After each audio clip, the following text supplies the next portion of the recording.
तो ये अगर हमारे पास डेस्कटॉप है तो हमें ये ब्राउज़र के थ्रू तो नहीं करना पड़ेगा।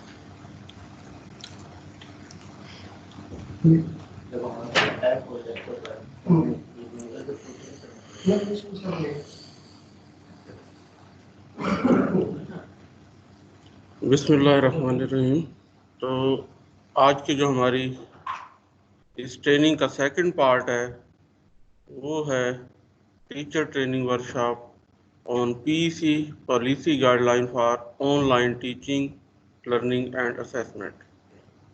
तो जो मौजूदा हालात चल रहे हैं, हम उम्मीद कर रहे हैं कि ये बेहतर हो जाएंगे और 1 जून से हम नॉर्मल क्लास की तरफ शायद प्रोग्रेस कर सकें। लेकिन इस वक्त जो नज़र आ रहा है वो 50-50 की सिचुएशन है। और खुदा ना खास्ता जिस तरीके से हमारे लोग अनगाइडेड मज़ाइल की तरह फिर रहे हैं, तो प्रेडिक्शन ये भी है, सिनेरियो ज़्यादा ये भी है कि ईद के बाद या ईद के करीब हालात ख़राब हो जाएं। तो ऐसी सूरत में HEC और PEC वाज़े तौर पे कह चुकी है कि मज़ीद डिले क्लासेस में नहीं होगा और क्लासेस ऑनलाइन लगानी पड़ेंगी। और इसीलिए आप लोगों को ये सॉफ्टवेयर दिया गया है, आपको टाइम दिया गया है। जैसे अभी हमने कहा कि आप जो टीम सॉफ्टवेयर है उसको यूज़ करने के लिए एक दूसरे को स्टूडेंट बना के आप अपनी अपनी प्रैक्टिस करें as a teacher, as a student. क्योंकि जब आप एज ए टीचर करेंगे, स्टूडेंट आपसे क्वेश्चन करेंगे, सर मेरा ये मसला है, मुझसे ये नहीं हो रहा, मुझसे वो नहीं हो रहा एंड सो ऑन। तो वो सारे इश्यूज़ का जब आप स्टूडेंट बन के लॉग इन करेंगे तो आपको भी पता होगा, इस तरह आप बेहतर गाइड कर सकेंगे। और जब एज ए टीचर करेंगे तो एज ए टीचर आपको क्या प्रॉब्लम आएंगे, तो आप एहसन शाह साहब का नंबर अपने पास रख सकते हैं। मज़ीद अगर आपको घर पे बैठे हुए प्रैक्टिस के दौरान मज़ीद कोई इशू आता है तो आप उनसे गाइडलाइन ले सकते हैं। तो एक तो ये हो गया कि वो जो सॉफ्टवेयर है जिसके थ्रू हमने ऑपरेट करना है वो उसकी ट्रेनिंग थी। प्लस आपसे रिक्वायरमेंट क्या होंगी अगर ऑनलाइन क्लासेस होती हैं। तो शुरू करते हैं हम आज। तो पीईसी ने हमें एक 3 से 4 पेजेस की रिक्वायरमेंट भेजी हैं फॉर ऑनलाइन क्लासेस कि if the university start online classes so we should meet these requirements.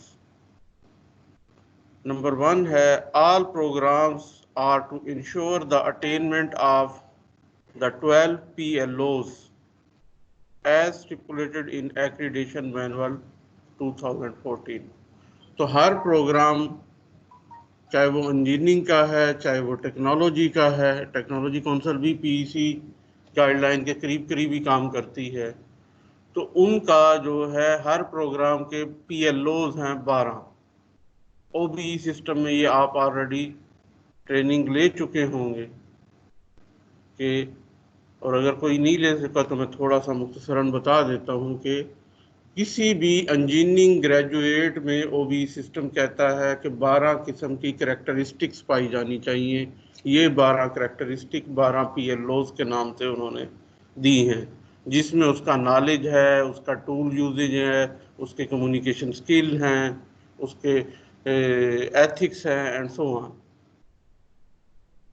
जितनी आप एजुकेशन देंगे वो इन 12 एट्रीब्यूट्स के अंदर जाती है। तो वो जो 12 एट्रीब्यूट्स हैं वो पीसी कह रही है कि ड्यूरिंग द ऑनलाइन क्लासेस भी वो उसी तरह ऑन हैं।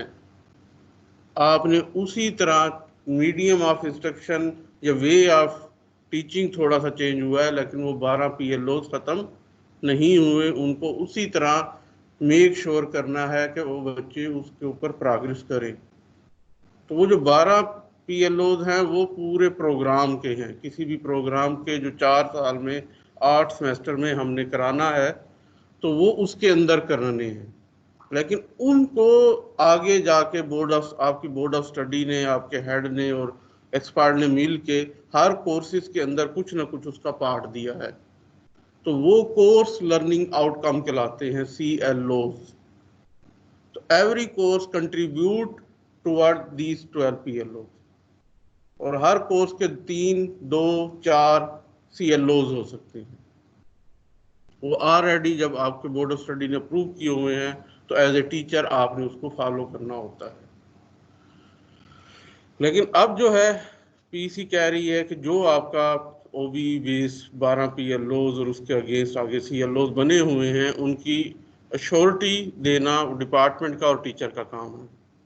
All alternative teacher learning assessment mechanism must be designed or formulated based on the intended learning outcome to demonstrate by the respective program along with the record of evidence. तो जो आपकी वही बात हो रही है PLO से आगे CLO ड्राइव किए गए हैं।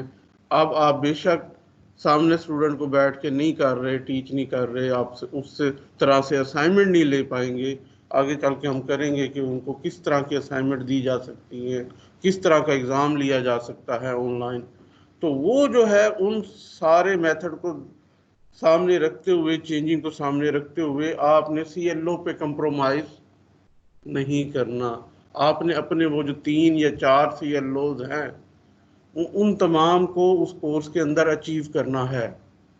और जो आप असाइनमेंट डिज़ाइन करेंगे, जो आप क्विज डिज़ाइन करेंगे, वो उन CLOs को मैच करना चाहिए। ये ना आप कहें जी मेरी CLO तो 4 थी लेकिन क्योंकि ये मेथड नया था तो मैं अचीवमेंट में प्रॉब्लम आ रही थी तो मैंने सिर्फ 3 CLO कवर की। तो ये नहीं होगा। और जो कुछ आप करेंगे वो रिकॉर्ड ऑफ एविडेंस के साथ आपके पास होना चाहिए। जैसे कोर्स फाइल मेंटेन करते हैं तो जब कई चीज़ें आप ऑनलाइन दे रहे हैं और बच्चों से ऑनलाइन ले रहे हैं तो वो भी रिकॉर्डेड होनी चाहिए। जैसे अभी हम बात कर रहे थे कि ये जो लेक्चर है आप रिकॉर्ड कर सकते हैं बच्चों के साथ। इवन जो कन्वर्सेशन हो रही है, जो आपकी लाइव चैट होगी, डिस्कशन होगी, वो भी रिकॉर्ड हो सकती है। वो सारी चीज़ें रिकॉर्ड होके अल्टीमेटली आपको इस बात का वरी नहीं होना चाहिए कि मेरे पास 3 सब्जेक्ट हैं और हर एक के मैं पता नहीं कितने लेक्चर और वो चीज़ें लूँगा तो इतना डेटा शायद मेरे कंप्यूटर में या मोबाइल में ना आ सके। तो ये अल्टीमेटली आपके यहाँ सेव नहीं हो रहा, ये क्लाउड पे हो रहा है। आपके पास सिर्फ एक लिंक जनरेट हो रहा है, लॉग जनरेट हो रही है।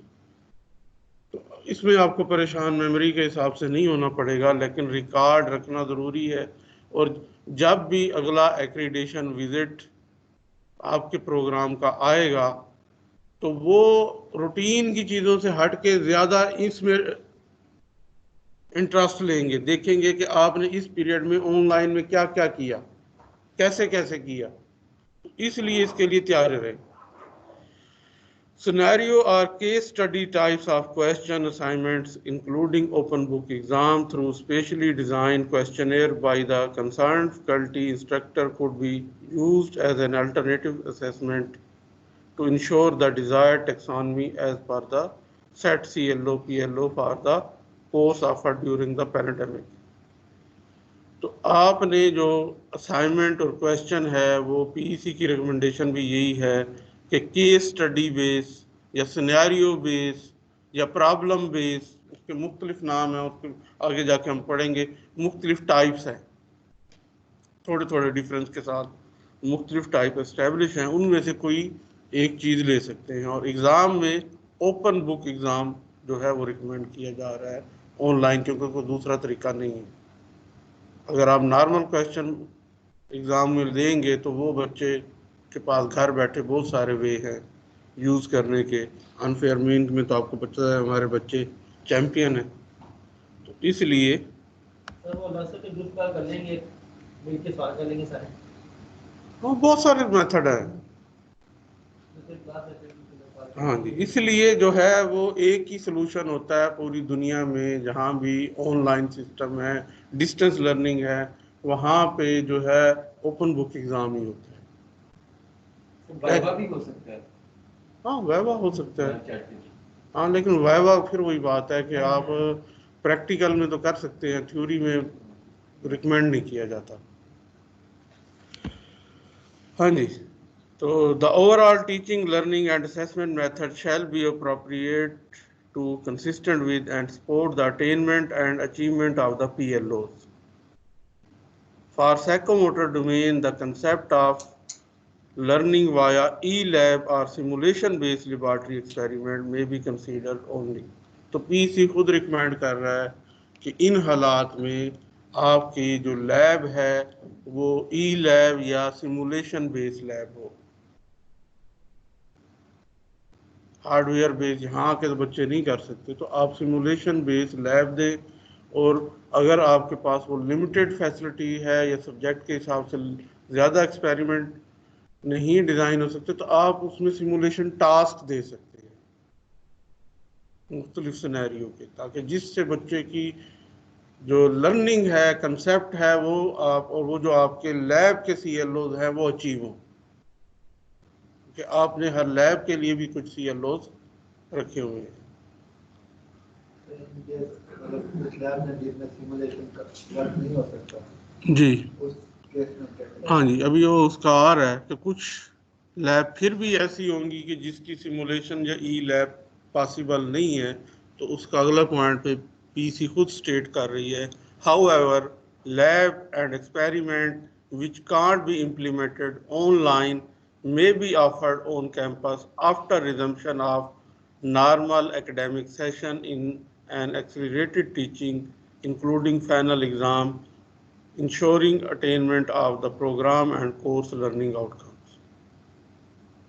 तो ये उन्होंने डेफिनेटली इंजीनियरिंग में बहुत सारे ऐसे सब्जेक्ट हैं, बहुत सारे ऐसे चीज़ हैं जिसकी सिमुलेशन अवेलेबल नहीं है, वो प्रैक्टिकली किए बगैर नहीं हो सकते। तो उसके लिए उन्होंने कहा कि आप यानी कि एज ए कह लें कि कंट्रोलर ऑफिस और इंस्टीट्यूट को कहा है कि आप उन लैब वर्क को या उस कोर्स को या उस प्रैक्टिकल को हेल्ड कर लें, और जब हालात ठीक होंगे, जब नॉर्मल क्लासेस की ऑप्शन आएगी, तब वो लैब एक्सीलरेटेड वे में करके, यानी कि आप 1 हफ्ते 2 हफ्ते के अंदर करा के बच्चों को और उसका एग्ज़ाम दे लें और वो नंबर ऐड कर लें।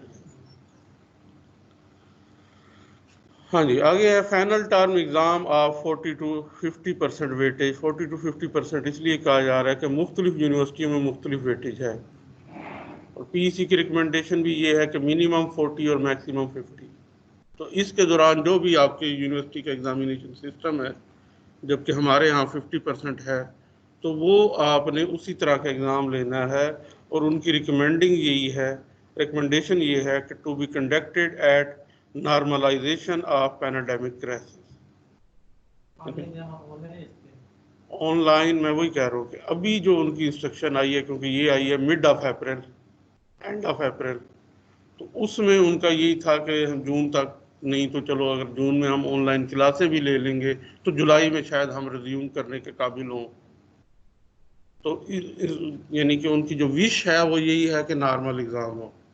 लेकिन अगर हालात, वही बात है कि अगर उस तरफ जाते हैं तो अगर आपको एग्ज़ाम लेना पड़ता है तो आप ऑनलाइन भी ले सकते हैं, और वो फिर वही आगे जाके है कि ओपन बुक हो तो बेहतर है।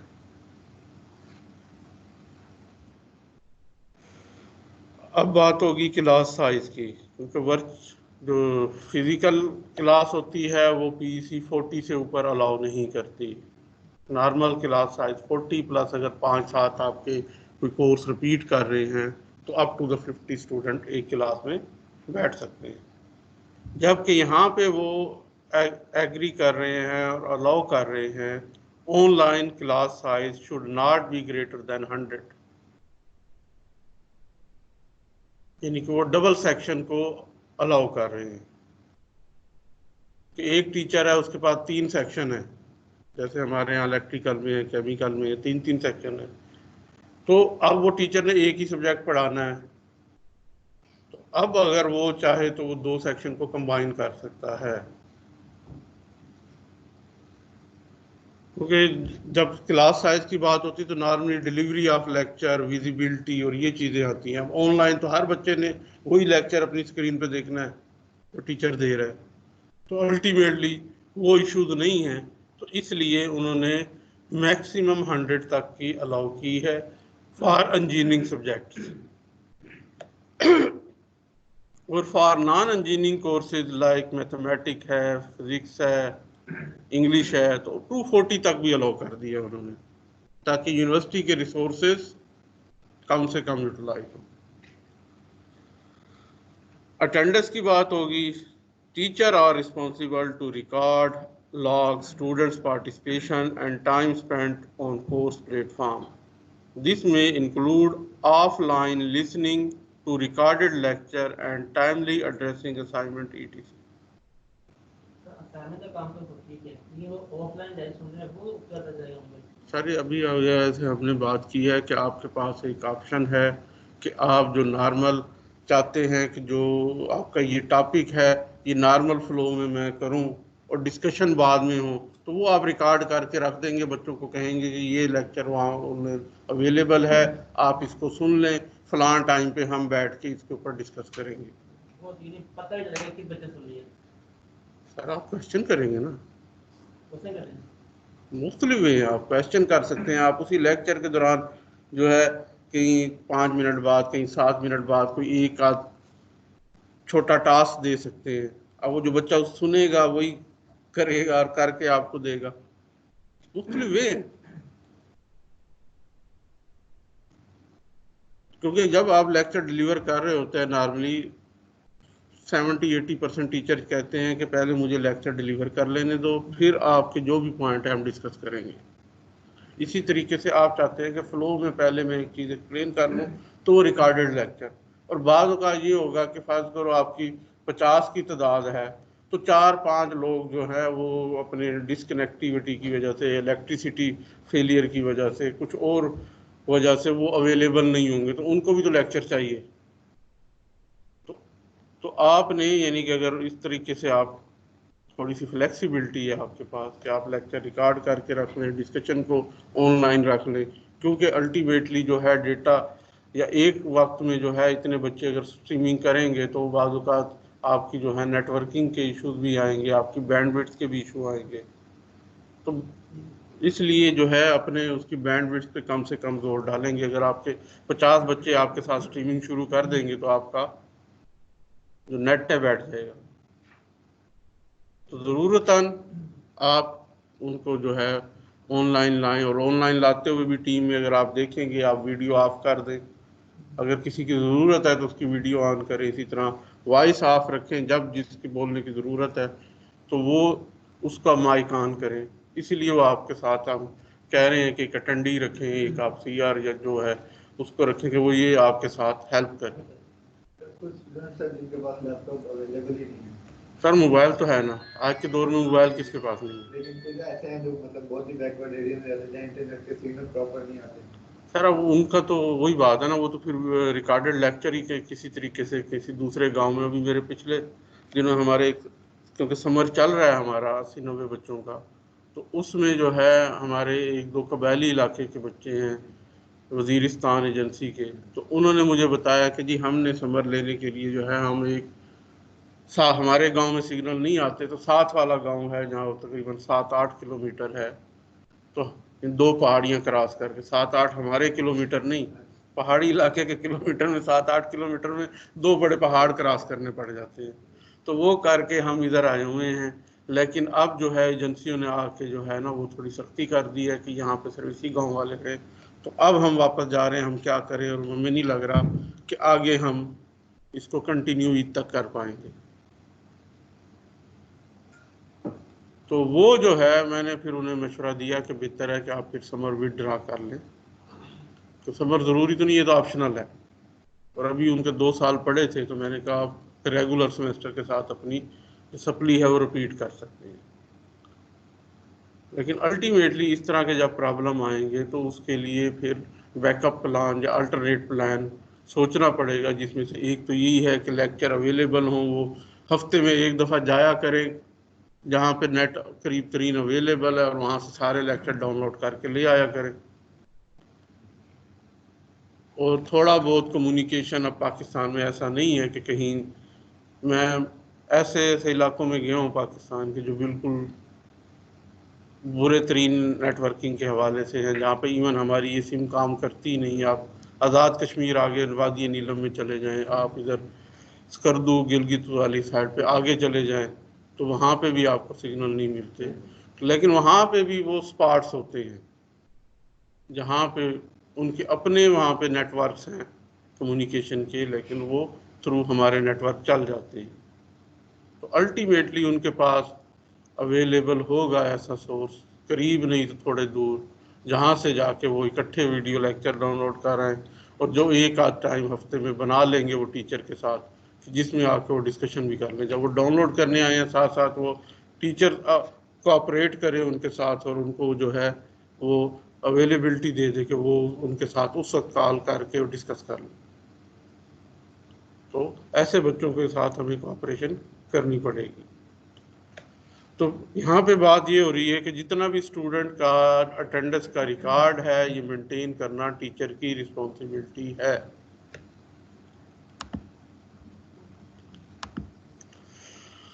Assessment and quizzes. Assessment, number of quizzes and type of assignment, problem-based learning must be innovative enough to cover the CLO to attain respective PLOs.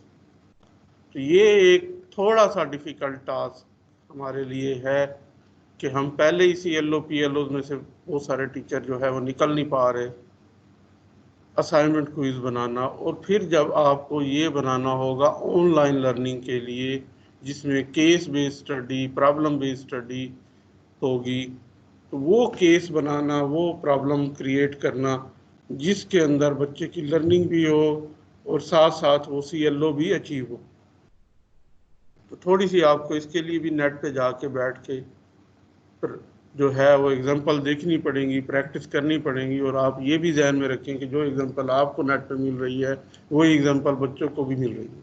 तो सेम टू सेम आप नहीं दे सकते, वो आपके प्रैक्टिस के लिए है। आप अपने सब्जेक्ट के एक्सपर्ट हैं, उन 2-4 एग्जांपल को सामने रखते हुए आप नई प्रॉब्लम और अपने CLO को सामने रख के क्रिएट करें। They should be assessed on time and the assessment must be shared with the student online. आपने डेफिनेटली जो है, जैसे हमारा नॉर्मल सिस्टम भी रिक्वायर करता है कि आपने कोई क्विज असाइनमेंट लिया है तो उसको जो है कुछ अरसे के अंदर चेक करके बच्चे को वापस भेजें। आज दो हमारे कुछ टीचर जो है हमें भी कंप्लेन आती है कि पता चलता है कि सेमेस्टर गुजर गया और जब एंड टर्म पेपर के बाद भी वो अभी क्विज असाइनमेंट भी चेक कर रहे होते हैं। तो ये एटीट्यूड नहीं चलेगा, क्योंकि अब ये एवरीथिंग लॉग हो रही होगी कि कब आपने मार्क अपलोड किए वो लॉग हो जाएंगे, और जब PEC आके या टेक्नोलॉजी काउंसिल आके अपना वो रिकॉर्ड चेक करेगी तो वो टीचर की डेफिशिएंसी नज़र आ जाएगी कि इसने इन टाइम प्रॉपर सेमेस्टर के लिमिट के अंदर जो है वो असाइनमेंट मार्क करके अपलोड नहीं की।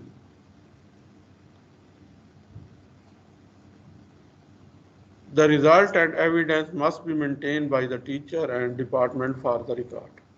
तो ज़ाहिर बात है, अगर ये ऑनलाइन चीज़ें आपकी सेव होती जाएंगी, मार्क्स भी सेव होते जाएंगे, तो ये रिकॉर्ड एज ए टीचर आपके पास भी है और आप जो है इसको शेयर, ज़ाहिर बात है, जब करेंगे डिपार्टमेंट के तो डिपार्टमेंट के पास भी ये रिकॉर्ड आ जाएगा।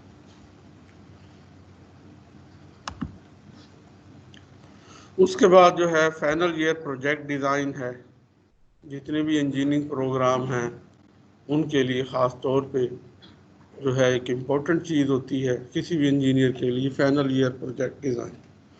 तो जो उसकी इंस्ट्रक्शन है कि क्योंकि अब बहुत सारे बच्चे 8वें सेमेस्टर में थे जिनका प्रोजेक्ट कंप्लीट होने वाला था, तो on going final year project at the final semester and focusing on the experimental project can still be carried out with the possibility of extension of time to complete. तो जो बच्चे hardware software बना रहे थे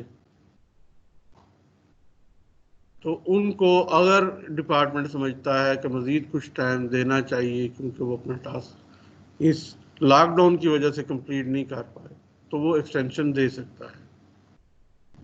While ongoing project at the initial stage which focus on the experimental project are encouraged to realign as a simulation work or computer based technologies and system design. लेकिन ये है कि वो फ्यूचर में कहते हैं अभी क्योंकि कोरोना का कोई पता नहीं है, यानी कि ठीक है हालात थोड़े बेहतर स्टेबल हो जाएं, लेकिन जो जितने भी साइंटिस्ट वर्ल्ड के हैं वो कह रहे हैं कि अभी 1.5 साल तक जो है प्रॉपर इसकी वैक्सीन आने और इसको दुनिया से ख़त्म होने में 1.5 साल का अर्सा लग सकता है। तो जो आपने नए प्रोजेक्ट फाइनल ईयर देने हैं अगले ग्रुप को, अगले बैच को, तो वो रिकमेंडेशन है पीईसी की कि उसको आप हार्डवेयर बेस के बजाय सिमुलेशन बेस या कंप्यूटर बेस या डिज़ाइन बेस, ताकि कल को अगर ये हालात फिर, जैसे ये कहा जाता है कि वायरस अभी अगर चला भी जाएगा तो फिर सर्दियों के करीब दोबारा जंप बैक कर सकता है, तो अगले साल फिर इसी तरह की सिचुएशन हो जनवरी फरवरी में, मार्च में, तो फिर बेहतर है कि आप अभी से जो है इस साल जो आप दें प्रोजेक्ट वो सिमुलेशन बेस्ड या कंप्यूटर बेस्ड। जिन बच्चों का प्रोजेक्ट चल रहा है जी जी, और वो एक्सपेरिमेंटल है, उन्हें कुछ रिक्वायरमेंट्स करनी है, उनका क्या है? सर वो तो डेफिनेटली अगर वो एक्सपेरिमेंटल बेस्ड था, उनको कोई प्रॉब्लम नहीं थी, तो घर बैठ के भी एक्सपेरिमेंट कर सकते हैं ना। नहीं, हाँ, फिर वही बात आ जाती है ना, एक है सिमुलेशन बेस और एक है जो यहाँ आके करना है, तो वो यहाँ आके करने का वही बात है जो हार्डवेयर बेस की है कि जो उन्होंने परफॉर्म करना है उसके लिए अभी हालात नहीं है, तो अल्टीमेटली वो कह रहे हैं कि आप उनका टाइम एक्सटेंड कर दें। कॉम्प्लेक्स इंजीनियरिंग प्रॉब्लम और क्लास प्रोजेक्ट, तो ये भी इंजीनियरिंग काउंसिल के ओबी सिस्टम में है कि आपके जो कोर सब्जेक्ट हैं 7 to 8, उसके अंदर आप जो है कॉम्प्लेक्स इंजीनियरिंग प्रॉब्लम देंगे। आप में से कई टीचर्स इससे बचे हुए होंगे क्योंकि उनका सब्जेक्ट जो है वो कोर में नहीं आता होगा, तो वो तो मज़े से हैं, अच्छी बात है। लेकिन जो लोग के जिम्मे ये टास्क था, उनके सब्जेक्ट में मेंशन था कि उन्होंने complex engineering problem as a assignment अपने सब्जेक्ट में देनी है, तो उसके बारे में अब ये है कि all semester involving complex engineering problem and activity class project in core area and meetings and specific need of their already mapping design CLO PLOs as per the academic curriculum. The teamwork effort of the student group with the concerned supervisor should be continued accordingly. तो यानी कि जो complex engineering problem जिन बच्चों को आपने already assign किया हुआ था या आपने प्लान किया हुआ था कि मैंने इस सेमेस्टर में मिड के बाद देना है और एंड ऑफ द सेमेस्टर वो बच्चे जो है मुझे उसको कंप्लीट करके देंगे, तो वो कहते हैं कि आप उनको दें और वो उसको बैठ के करें। अल्टीमेटली जो है वो हार्डवेयर बेस नहीं होगा, और अगर आप ऑलरेडी हार्डवेयर बेस दे चुके हैं तो रीथिंक कर लें और उनको डिज़ाइन बेस दे दें। The scope may be considered complete to the extent of producing prototype design and equivalent instead of a real prototype madam. तो वही बात हो रही है कि अगर आप डिज़ाइन बेस या सिमुलेशन बेस उसी चीज़ को कर देते हैं तो वो जो है वो बच्चे आसानी से कंप्लीट कर सकेंगे और आपका जो मेन मकसद था उससे लर्निंग वो अचीव हो जाएगा। ग्रेडिंग, अब बात आएगी ग्रेडिंग की, क्योंकि सारे प्रोसेस में बच्चों को जिसमें इंटरेस्ट है वो है ग्रेड या marks. In order to cater for the circumstances that the partial assessment through assignment quizzes are conducted in virtual environment, it is therefore proposed that the relative grading system within the class may be adopted to avoid any discrepancy for those students who are not well versed with this new paradigm of implementing teaching learning assessment method for the time being. तो possibility है कि ये जो नए हालात हैं online study के बाद, जब आप प्रॉब्लम बेस असाइनमेंट देंगे, क्विज़ देंगे, ओपन बुक एग्ज़ाम लेंगे, तो कुछ बच्चे मेंटली इसके लिए प्रिपेयर नहीं हैं, क्योंकि ये क्रिटिकल थिंकिंग के थ्रू सॉल्यूशन निकालने की बातें हैं, तो हर बच्चा अच्छा नहीं होता क्रिटिकल थिंकिंग में। तो पॉसिबिलिटी है कि 40%, 30% ऑफ द क्लास और बाज़ केसों में 80% ऑफ द क्लास जो है वो अच्छा परफॉर्म नहीं करेगी। तो जब वो परफॉर्म नहीं करेगी तो फिर तो सारे पता चले आधी से ज़्यादा क्लास फेल है या जस्ट पास है, तो उस पर क्या करें? तो उसका उन्होंने सलूशन पीईसी खुद रिकमेंड कर रही है कि आप उसको रिलेटिव ग्रेडिंग में लें। अब प्रॉब्लम ये है कि हमारा जो एग्जामिनेशन सिस्टम है वो एब्सोल्यूट ग्रेडिंग में है, हम कैसे रिलेटिव कर लेंगे, और एक स्पेसिफिक सेमेस्टर में करें फिर आगे जाके हमने फिर ही एब्सोल्यूट पे चलना है। तो उसका सलूशन हमने डिस्कशन इलेक्ट्रिकल के साथ भी किया था, तो उससे ये निकला है कि हमारे पास एमएससी में रिलेटिव ग्रेडिंग सिस्टम अप्रूव्ड मौजूद है। वो एक्सेल शीट में जब आपके डिपार्टमेंट को चाहिए होगा हम प्रोवाइड कर देंगे, आप अपने बच्चों के नंबर उसमें डालें, उससे उसका CGPA जनरेट हो जाएगा। अब एक बच्चे के 43 नंबर हैं और उसका रिलेटिव ग्रेडिंग में आ रहा है कि जी उसका 3.3 है, हमारे यहाँ तो 43 वाला फेल होगा ना, लेकिन रिलेटिव ग्रेडिंग में वो 3.3 पे आ रहा है। अब आप अपनी रेडी रेकनर टेबल सामने एब्सोल्यूट ग्रेडिंग वाली उठाएंगे और देखेंगे 3.3 कहाँ पे मिलता है, पता चला कि जी 75 पे। तो अब आपने इस 43 वाले को लेके जाना है 75 पे, वो अल्टीमेटली फिर आपके जो सेट ऑफ क्विज़ असाइनमेंट हैं उसमें नंबर आप उसी परसेंटेज से बढ़ा देंगे।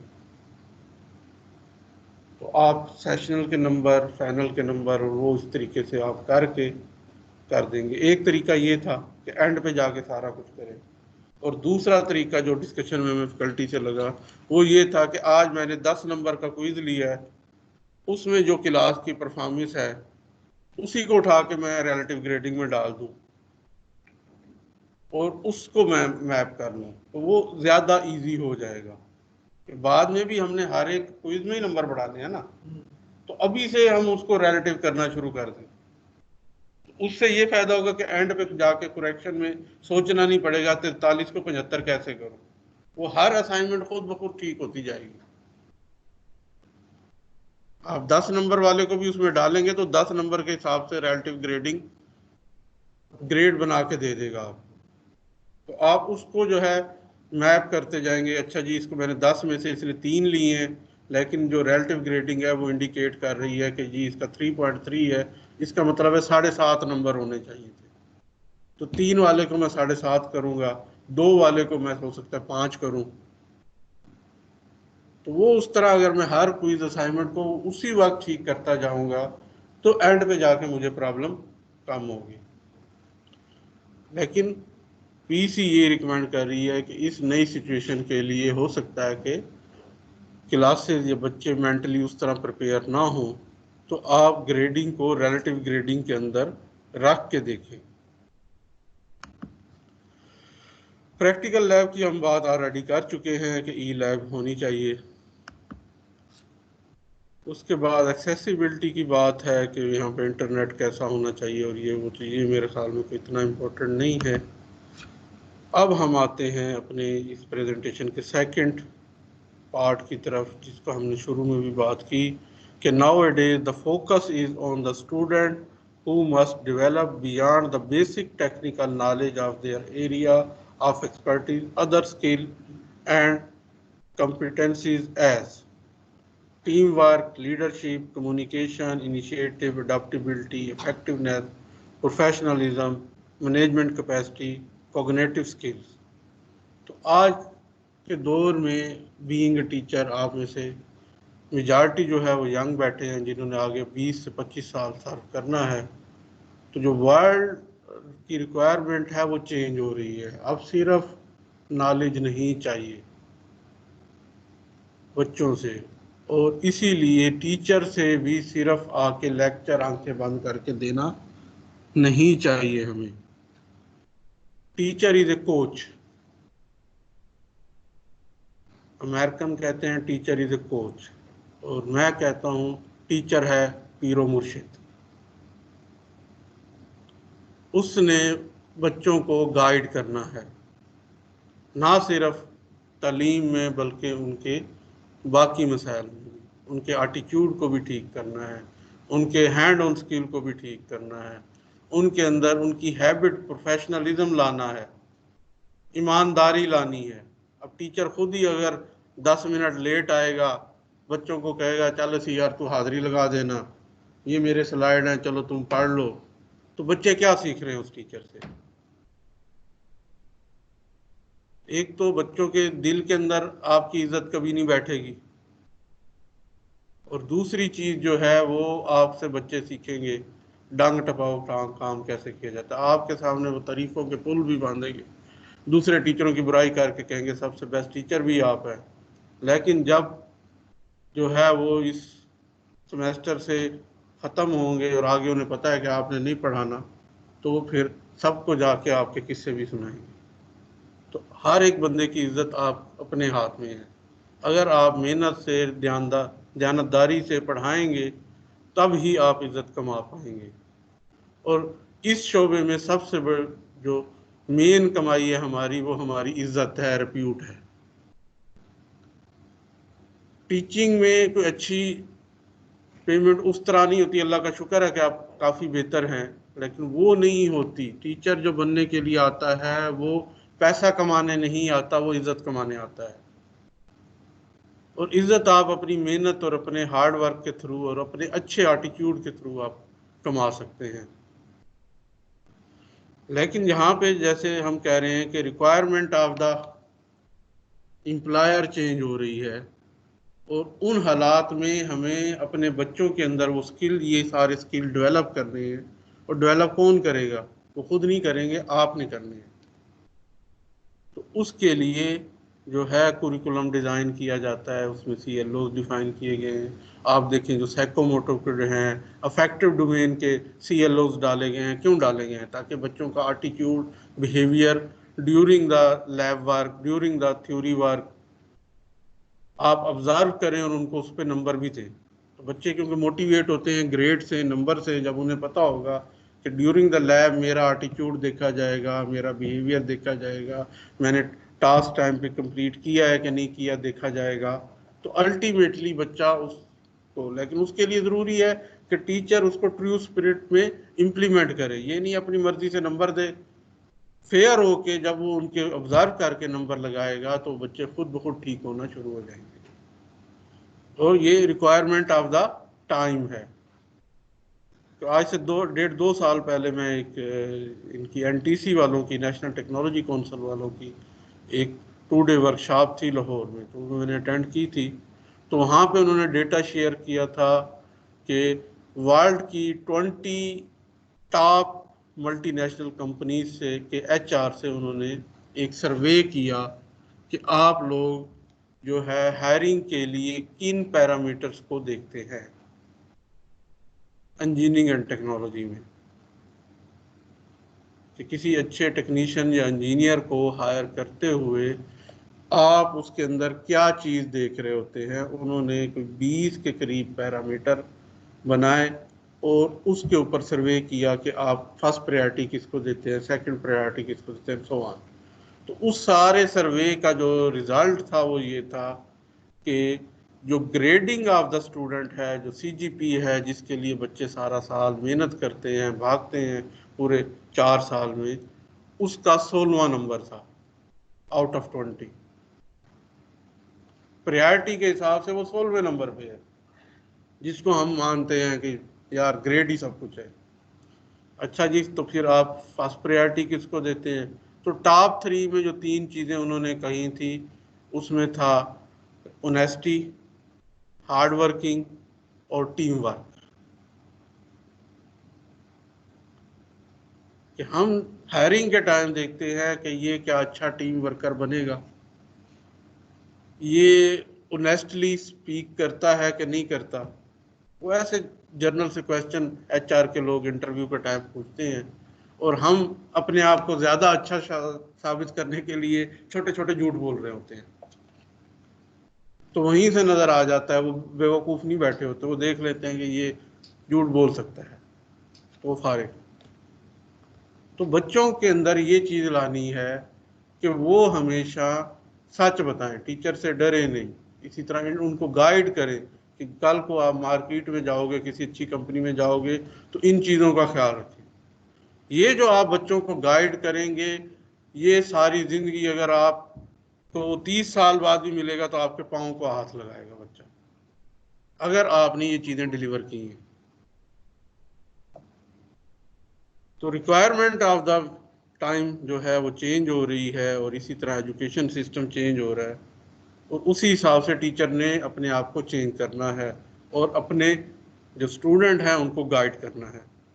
Engineering education must be based on methodologies and strategies that consider the new challenges of the modern engineer, which must meet the demand of the market as well as the dynamic and entrepreneurial profile to act on problems whose solutions are based on analysis of real problems. तो जो demand है वो यही है कि बच्चे के अंदर एनालिसिस के स्किल हों, अप्लाई करने के नॉलेज के स्किल हों। तो ये जो डिमांड ऑफ न्यू इरा आ रही है तो आपने बच्चों को उसके लिए प्रिपेयर करना है, चाहे ये ऑनलाइन सिस्टम चले या ना चले। आप नॉर्मल में भी जो है उनको ऐसी प्रॉब्लम, ऐसे केस देंगे कि जिसके ऊपर उनकी लर्निंग हो। ये जो हम बातें कर रहे हैं इसके लिए ऑनलाइन सेमेस्टर होना या ना होना ज़रूरी नहीं। ये वो प्रैक्टिसेस हैं जो यूनिवर्सिटीज़, अच्छी यूनिवर्सिटीज़ ऑलरेडी और अच्छे टीचर ऑलरेडी कर रहे हैं नॉर्मल सेमेस्टर में भी। तो इनके बारे में नॉलेज होना और इसकी तरफ आपने सोचना ज़रूर है, क्योंकि ये ही मॉडर्न दौर की ज़रूरियात को पूरा करता है। वो जो रिक्वायरमेंट हैं कि उनके अंदर अच्छे एनालिटिकल स्किल आ जाएं, अच्छे अप्लाइड स्किल आ जाएं, तो वो इन्हीं मेथड्स के ज़रिए हो सकते हैं। तो जो ओवरऑल एक बड़ी अम्ब्रेला जो उसे हम कहते हैं या जहाँ से ये शुरू हुआ वो है case study method. Case study present a problem characterized by several alternative solutions and some uncertainty in the term of outcome. तो केस स्टडी में ऐसा केस या ऐसी चीज़ पुट की जाती है जिसका एक सॉल्यूशन नहीं होता, कई सॉल्यूशन निकल सकते हैं और इसी तरह उसका आउटकम या रिजल्ट भी डिफरेंट हो सकता है। This is important because as a teaching method, a case study is an instrument, not an end. तो यानी कि एक इंस्ट्रूमेंट है, एक टूल है जिसके ज़रिए आपके बच्चे जब वो डिफरेंट सॉल्यूशन पॉसिबल हैं तो उनके सॉल्यूशन को वो स्टडी करेंगे, एनालाइज करेंगे और उसके बाद जो है वो किसी नतीजे पे पहुंचेंगे। तो वो जो इस केस स्टडी जो है हमेशा वो सब्जेक्ट के कोर कंटेंट्स को सामने रख के बनाया जाता है ताकि जब बच्चे उस केस की स्टडी में मुख्तलिफ सॉल्यूशन को ढूंढेंगे, उनको चेक करेंगे, उनको अप्लाई करके देखेंगे मेरे इस केस के ऊपर वो इम्प्लीमेंट होते हैं नहीं होते, मेरा रिज़ल्ट इससे सही निकलता है नहीं निकलता, तो उनका जो कंसेप्ट है उन सारे कोर मेथड्स के बारे में, कोर टॉपिक के बारे में वो क्लियर हो जाएगा। Students should interrupt the problem much more than a reach a solution. तो स्टूडेंट के लिए स्टूडेंट को भी बताएंगे और आपका भी जो मेन पॉइंट है उसने उसका सलूशन निकाला कि नहीं निकाला ये ज़रूरी नहीं है। उस निकालने के लिए उसने कौन कौन से मेथड को स्टडी किया, इम्प्लीमेंट किया, उसके ऊपर उसको परखा उस प्रॉब्लम को, ये ज़्यादा ज़रूरी है। वो उसका सलूशन निकाल पाया कि नहीं निकाल पाया, that is not the main goal. अगर उसने अच्छी एफर्ट की, उसने 6-7 जो है वो पॉसिबल सॉल्यूशन के ऊपर काम किया लेकिन सॉल्यूशन कोई ना निकाल सका और एक बच्चे ने सिर्फ एक ही वे के ऊपर काम किया और सॉल्यूशन निकाल लिया, तो मेरे हिसाब से या इस सिस्टम के हिसाब से वो 6 वाला ज़्यादा बेहतर है, उसको ज़्यादा नंबर दें। Students should interrupt the, ये तो हो गया। अच्छा, the case teaching method assume that both the teacher and the student contribute in the learning process। तो यानी ये वो मेथड है ऑफ टीचिंग है जिसमें सिर्फ स्टूडेंट नहीं सीखता, टीचर भी सीखता है, क्योंकि वहाँ पे लंगा बंदा सॉल्यूशन नहीं है, लगा बंदा मेथड नहीं है। आपने एक प्रॉब्लम दे दी, आपने 8 ग्रुप में दी, वो 8 के 8 ग्रुप हर एक 3-3, 4-4 सॉल्यूशन निकाल के लाएगा या वे निकाल के लाएगा। उनमें से कुछ कॉमन होंगे, कुछ अनकॉमन होंगे, तो पता चला कि 15-16 पॉसिबिलिटीज निकल आएंगे, उनमें से कुछ गलत होंगी, कुछ ठीक होंगी।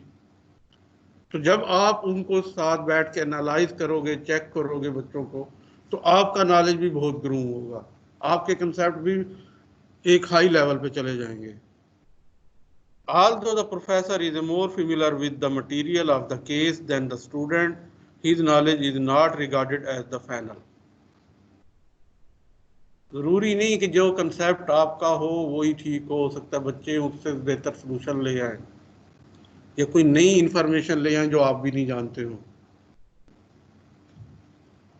तो ये जो टीचर की एक अना होती है ना कि मैं ही अथॉरिटी हूँ, मैंने कह दिया बस बाकी सब छोड़ो, तुम कैसे, तुम्हारी हिम्मत कैसे हुई मेरे सलूशन के ऊपर इतराज़ करने की या उससे बेहतर कहना कि मैं ज़्यादा बेहतर जानता हूँ। तो ये अना ख़त्म हो जाती है इस मेथड में और होनी चाहिए।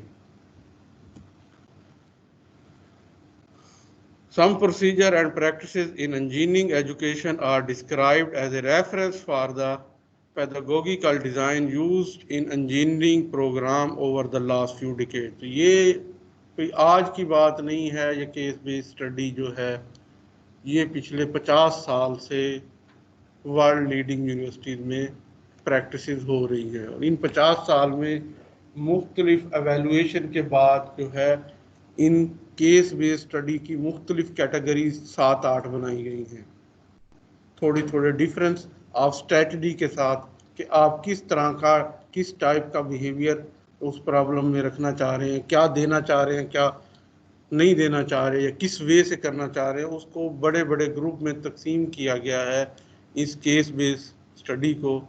तो उसमें से सबसे पहले है डिस्कवरी लर्निंग। ये मेथड या group type of case based study है डिस्कवरी लर्निंग।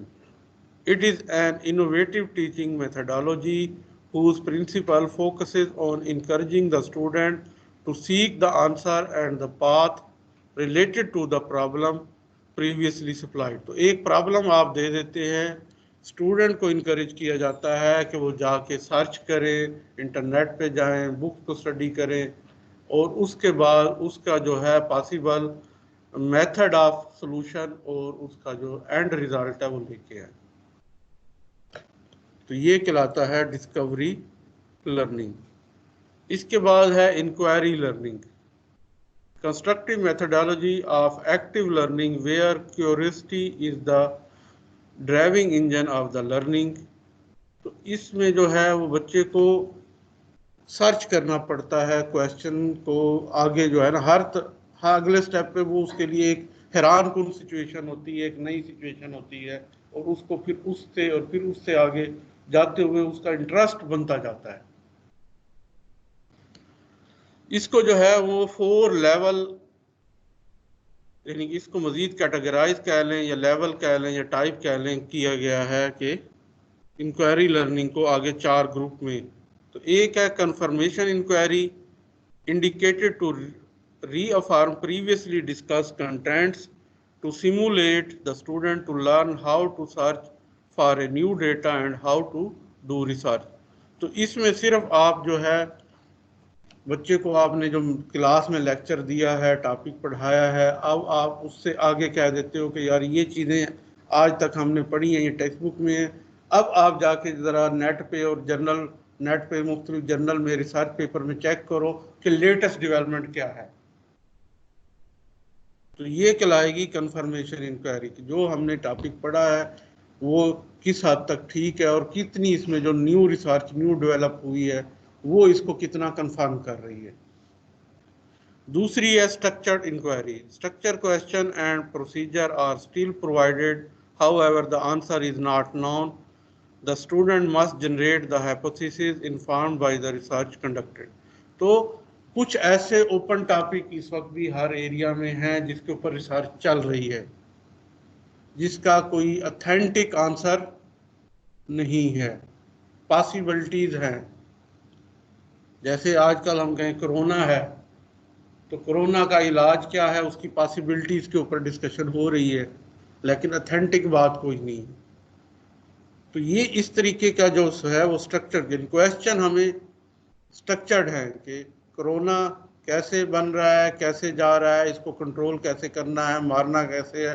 तो क्वेश्चन सामने है वो एब्सोल्यूट है, लेकिन उनका आंसर अभी नहीं है। हाइपोथेसिस मुख्तलिफ डेवलप हो सकते हैं, रिसर्च आगे हो सकती है। तो ये है स्ट्रक्चर इंक्वायरी जिसके अंदर प्रॉपर आंसर या प्रॉपर सोल्यूशन ना हो, लेकिन ये चीज़ कंफर्म हो कि हमने करना क्या है या किन क्वेश्चन का आंसर लेना है। तीसरा है guided inquiry. Professor provide the question and the student must develop in addition to data collection and development of hypothesis, the testing method and the explanation of the result. यहाँ पे जो है सिर्फ डेटा नहीं लेना, बल्कि उसके लिए जो है वो एक्सपेरिमेंट या टूल कौन से यूज करने हैं वो भी बच्चे डिसाइड करेंगे। यानी कि अगर आप स्ट्रक्चर को और इसको देखेंगे तो वहाँ किन बेसिस पे हमने एनालाइज करना है वो किसी हद तक हम डिफाइन कर देते हैं, जबकि गाइडेड में वो भी हम बच्चों पे छोड़ देते हैं। और ओपन इंक्वायरी तो बिल्कुल ही मजेदार चीज़ है।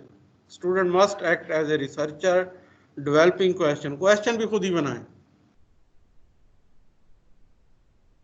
यानी कि आपने दे दिया कि एंड गोल मुझे ये चाहिए, अब इस दौरान कैसे करना है, क्या करना है, कौन सा टूल यूज करना है। यानी कि जैसे आज गवर्नमेंट कहती है कि जी आ जाओ सारे साइंटिस्ट, सारे डॉक्टर, और कोरोना को खत्म करना है मुल्क से।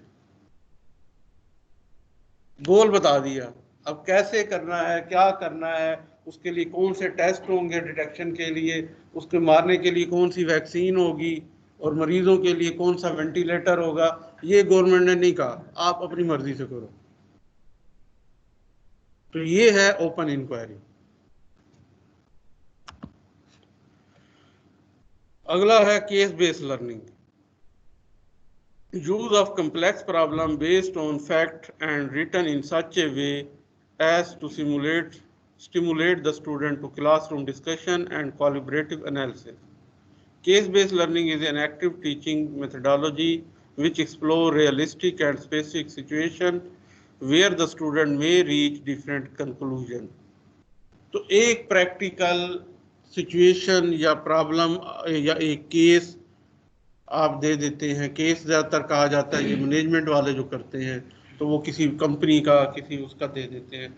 जो इंजीनियरिंग वाले हैं वो सिचुएशन कहते हैं इसको, कि आपने एक प्रैक्टिकल किसी इंडस्ट्री की या किसी क्या कहते हैं उस इंस्ट्रूमेंट की एक सिचुएशन दे दी कि ये सिचुएशन है ये, और अब इसका कोई सोल्यूशन निकालो। तो वो जो सोल्यूशन निकालना है वो हर इंजीनियरिंग में होते हैं, हर टेक्नोलॉजी में होते हैं। तो वो बच्चे फिर जो पॉसिबल अपने नॉलेज की बेस पे उसके सोल्यूशन निकालेंगे। और डेफिनेटली जब आप किसी एक पर्टिकुलर कोर्स को देख रहे हैं तो वो केस भी उससे रेलेवेंट होगा, और उसके सोल्यूशन के लिए जो थ्योरी है, जो बैकग्राउंड है या प्रैक्टिकल टूल्स हैं, वो भी उसी कोर्स से रेलेवेंट निकलेंगे। तो इसलिए केस बनाते हुए आपने इस चीज़ को जहन में रखना है कि आप उस कोर्स के कंटेंट से आगे पीछे ना हो।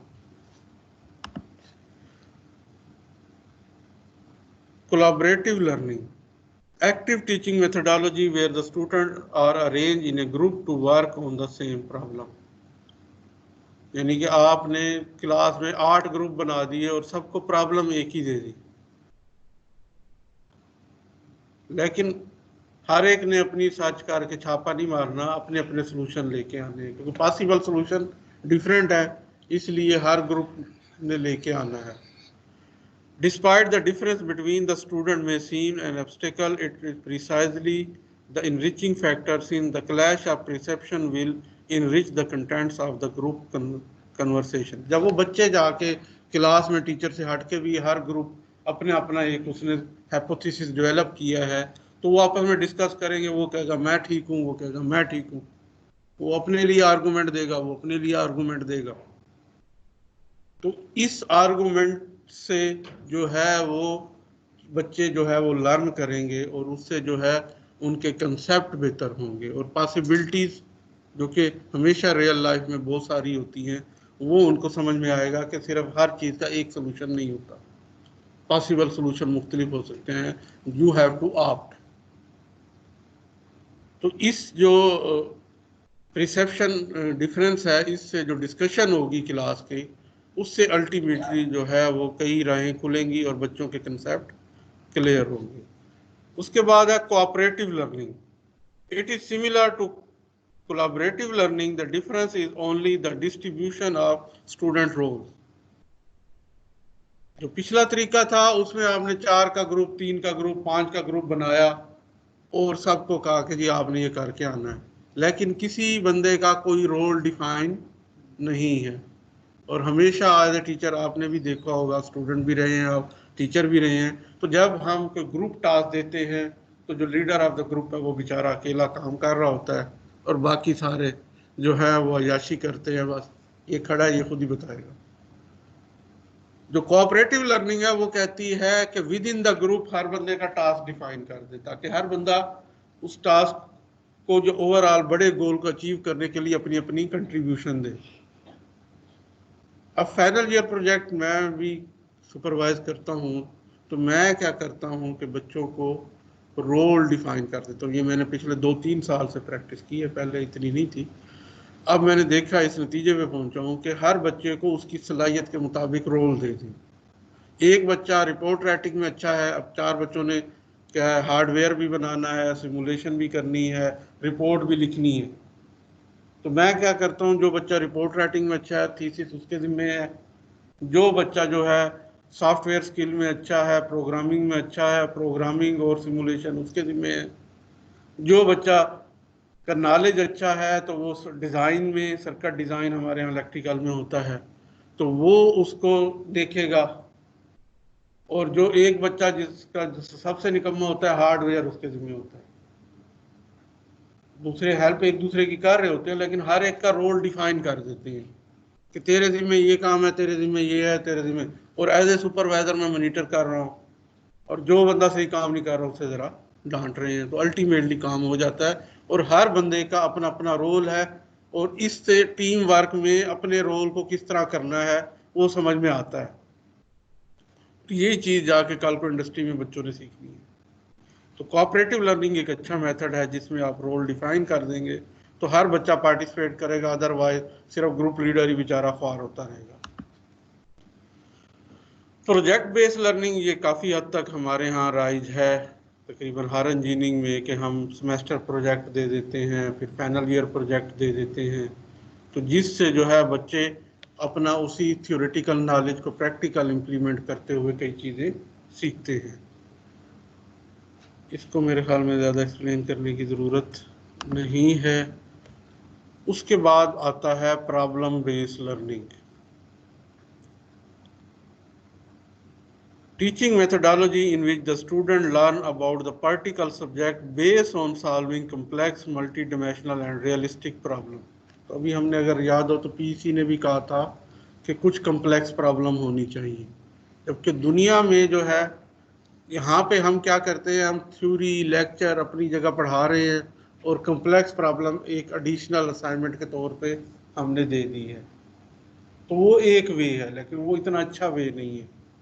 अच्छा वे जो अच्छे टीचर्स हैं वो अब ये अडॉप्ट कर रहे हैं कि वो आके पहले दिन लेक्चर से पहले एक प्रॉब्लम डिस्क्राइब कर देते हैं कि ये प्रॉब्लम है, इसका हमने सलूशन इस सेमेस्टर में ड्यूरिंग द क्लास वर्क निकालना है।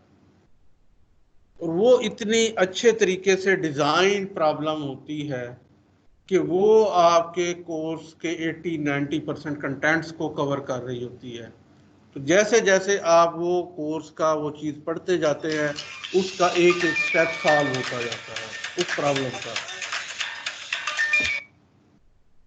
तो ये जो है प्रॉब्लम बेस्ड लर्निंग, यानी आप जो पूरा कोर्स कंटेंट्स पढ़ा रहे हैं वो एक प्रॉब्लम को साथ ले लेके चल रहा है। तो ये जो मेथड है ये 80s में इंट्रोड्यूस हुआ था और अब काफ़ी हद तक जो है वो पॉपुलर है दुनिया में। It is based addressed on 2 basic points of cognitive theory: work on important or significant issues and search for more information when presented without unknown situation। अब इसके जो है इसकी इफेक्टिवनेस, इस पे जो है काफ़ी ज़्यादा जो है अब मॉडर्न टीचिंग जो है वो बेस कर रही है और फोकस कर रही है, और रिकमेंड किया जाता है कि प्रॉब्लम बेस्ड लर्निंग हो। कि आप अपने पूरे कोर्स कंटेंट्स को किसी एक प्रॉब्लम को साथ लेते हुए पढ़ाएं, जिससे उनको वो फौरन ख्याल आएगा, अच्छा ये चीज़ मैंने पढ़ी है तो ये प्रैक्टिकल में कहाँ पे इम्प्लाई होगी।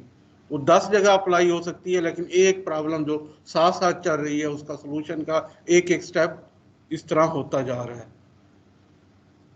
In problem-based learning, the teacher acts as a facilitator and monitor rather than a source of solution. तो टीचर सोल्यूशन नहीं बताता, उसने आज लेक्चर पढ़ाया, कुछ इंफॉर्मेशन पढ़ाई और वो कहता है अब इसके जरिए जो है आप ये स्टेप कैसे कर पाओगे, जाओ करो। It is student centered and an active pedagogical method. Our purpose is the method to be used within our universities where the student learning rather than lecture teaching is the focal point. We, however, acknowledge that depending on the discipline, there will be different type of problem-based learning to be used. Advantages क्या हैं?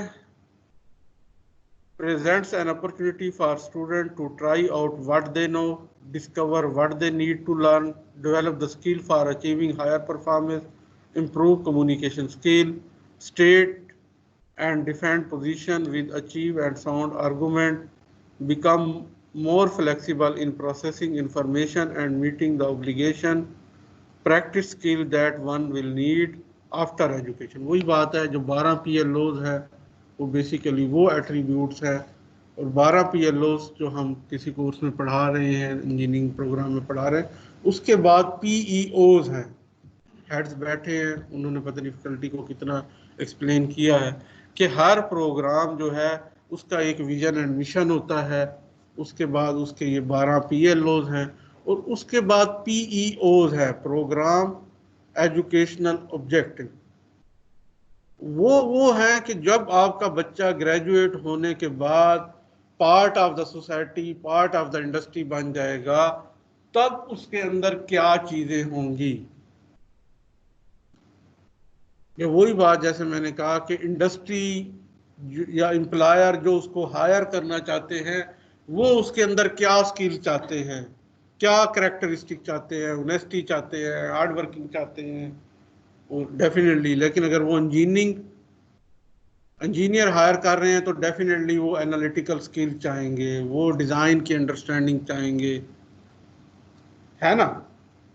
तो ये सारे वो जो skill हैं वो PEOs cover करता है। आप जाके अब अपने प्रोग्राम के PEOs को एक दफ़ा पढ़िएगा और सोचिएगा कि ये क्या बने हैं और क्यों बने हैं।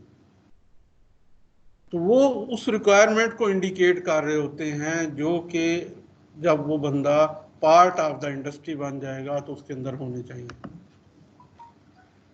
अब जो है ये प्रॉब्लम बेस्ड लर्निंग जो है वो उसको बहुत हद तक सपोर्ट करता है। हम कह रहे हैं क्यों बार बार इसके ऊपर फोकस किया जा रहा है और इसको रिकमेंड किया जा रहा है, क्योंकि ये उन पैरामीटर को या उन स्किल को डेवलप करने में बहुत ज़्यादा हेल्पफुल है।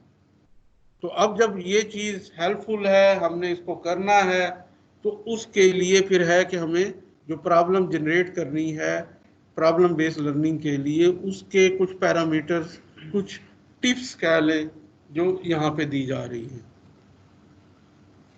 कि प्रॉब्लम जनरेट जो करनी है हमने, वो प्रॉब्लम जनरेशन कैसे होनी चाहिए। The problem must be address concept and principle relevant to the contents domain.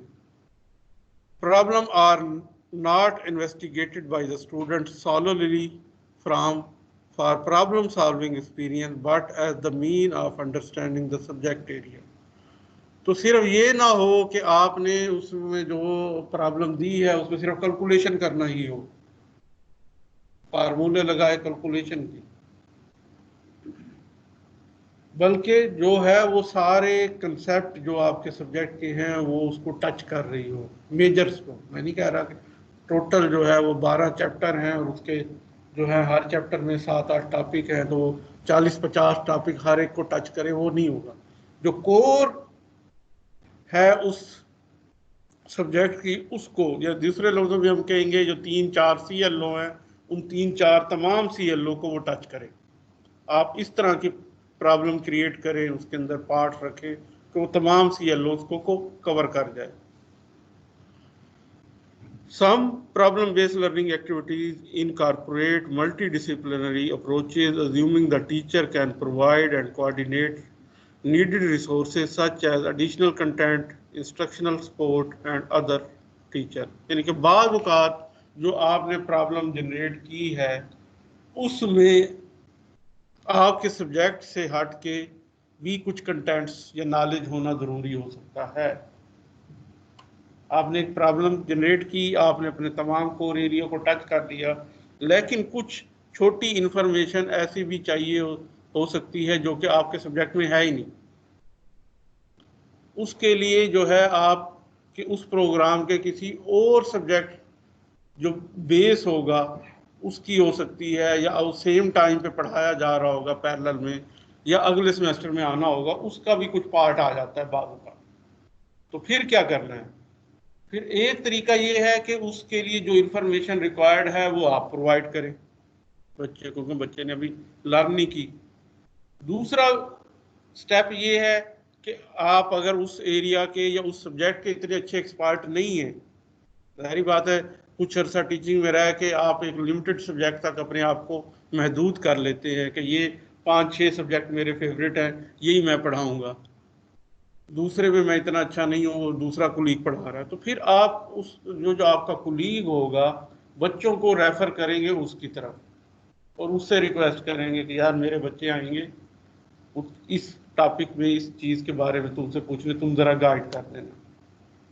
Same ऐसे ही है, बल्कि बाद औक़ात होता है कि इवन आप एक डिसिप्लिन से हट के, यानी कि अगर पेट्रोलियम वाले हैं तो उन्हें पता चला कि यहाँ पे जो है केमिकल के जो लोग हैं, उन केमिकल इंडस्ट्री, केमिकल इंजीनियरिंग के जो प्योर लोग हैं, उनकी हेल्प हमें इसमें चाहिए। तो आप बात करेंगे कि केमिकल वालों से फलां टीचर जो है वो ये सब्जेक्ट पढ़ाता है जिसकी इंफॉर्मेशन हमारे पेट्रोलियम वालों को चाहिए। या जैसे बायो मेडिकल के लोग हैं, उसमें बायोमेडिकल इंस्ट्रूमेंटेशन आ गई, अब वो उसमें उनको हेल्प चाहिए इलेक्ट्रॉनिक्स इंजीनियर की।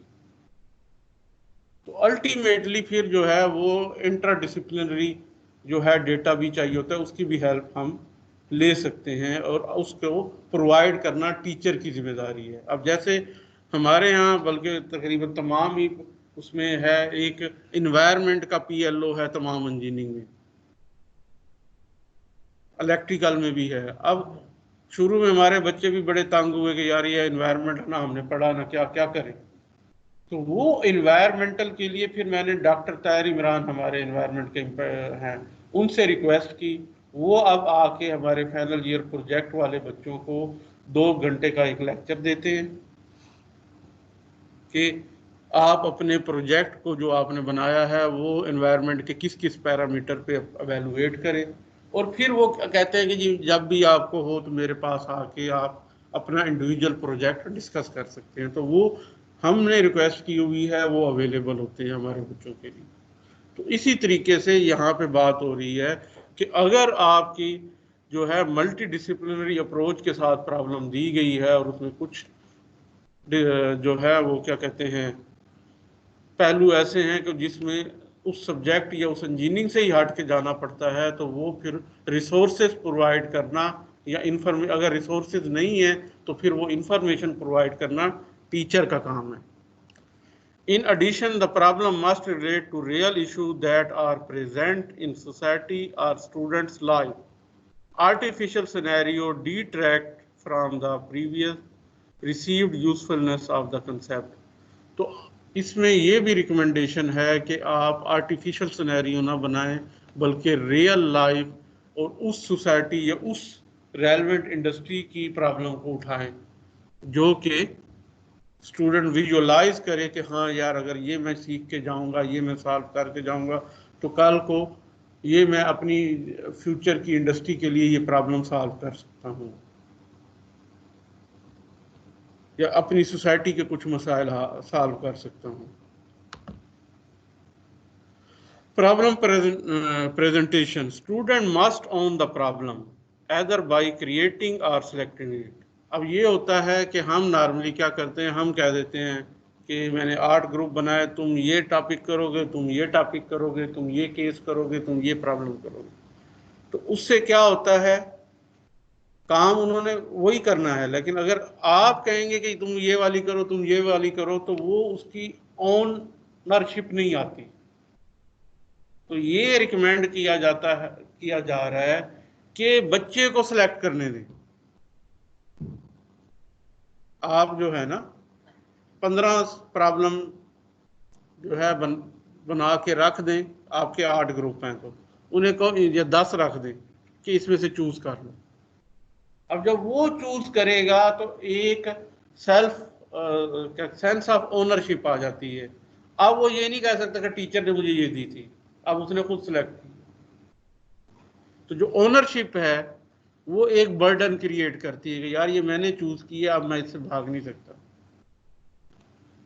Ownership also point toward their contribution affect the outcome of the solving problem. Thus, more than one solution and more than one method of achieving a solution to the problem are often possible. तो जब वो ownership करेगा तो फिर वो ज़्यादा active होकर search करेगा और वो उसकी जिम्मेदारी है कि वो एक से ज़्यादा सलूशन निकाल के लाए। Furthermore, ownership means the student take responsibility for representing and communicating their work in a unique way.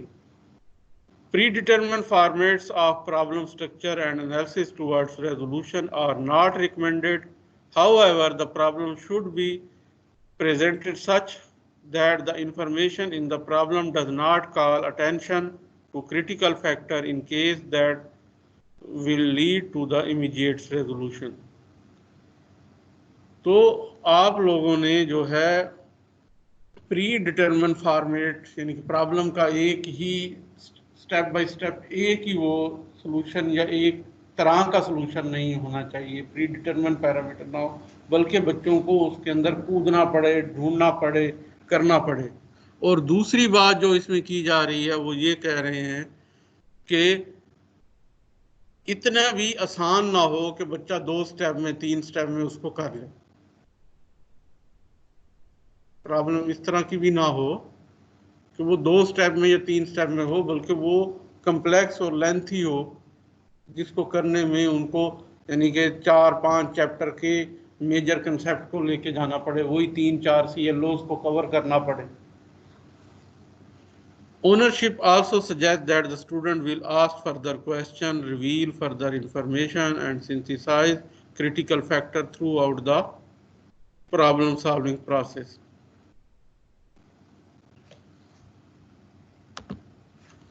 अब इस सारे जो प्रॉब्लम लर्निंग प्रोसेस है इसमें टीचर का रोल क्या होना चाहिए या किस तरह उसको एक्ट करना चाहिए। Teacher act primarily as a cognitive coach by facilitating learning and modelling higher order thinking and metacognitive skills. जैसे मैंने पहले कहा कि वो पीरो मुर्शिद है, वो कोच है, वो गाइडर है, हादी है, उसने सिर्फ हिंट देना है, उसने सोल्यूशन नहीं बताना। उसने कहना है वो जाके ना वो फलां फलां चैप्टर पढ़ो और उसमें देखो शायद कोई सलूशन निकले इस पर्टिकुलर स्टेप का, पूरी प्रॉब्लम का नहीं, स्टेप बाय स्टेप लेके जाना हो। As a facilitator, teacher gives student control over how they learn and provide support and structure in the direction of their learning. Learning के लिए उन्हें आज़ाद छोड़ दें कि वो किताब से पढ़ते हैं, वो नेट से ढूंढते हैं, वो किसी सीनियर की हेल्प ले लेते हैं।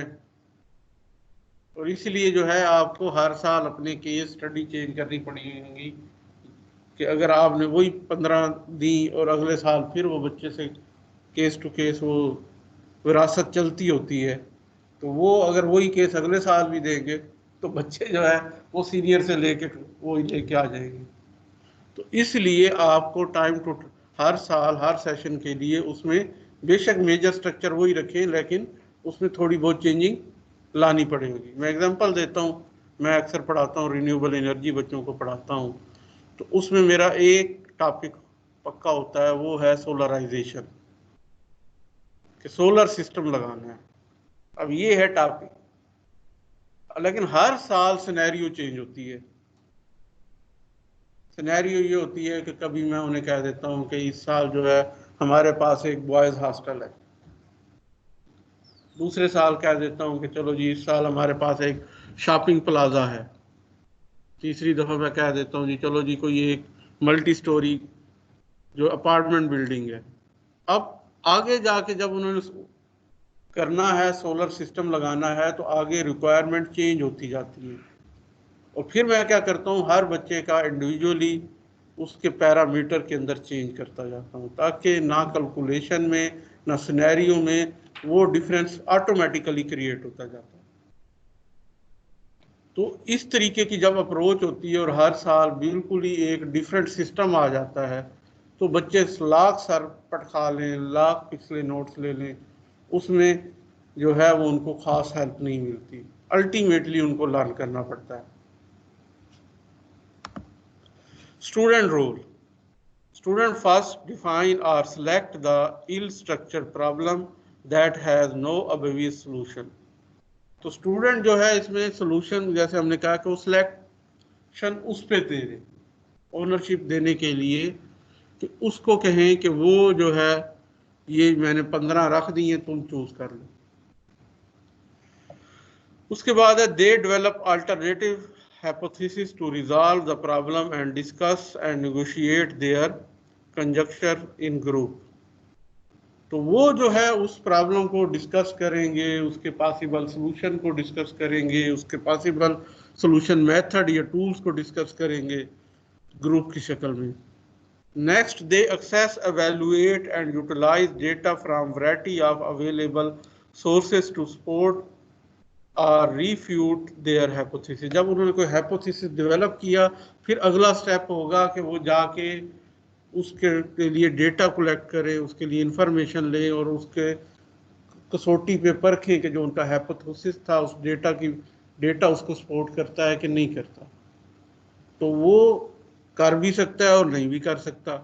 अगर वो कर गया तो अच्छी बात है, नहीं कर गया तो वो फिर जो है उनका वो हाइपोथेसिस खत्म हो गया।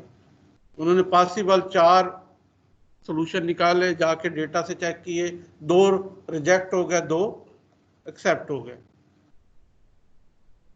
They may alter, develop or synthesize hypothesis in light of new information। जब उनको ये सारा डेटा मिला तो वो इवन चाहे तो वो अपने पुराने हाइपोथेसिस को जो रिजेक्ट हो रहे हैं उनको रीफ्रेज कर लें, रीस्ट्रक्चर कर लें, आल्टर कर लें तो वो शायद चल जाए।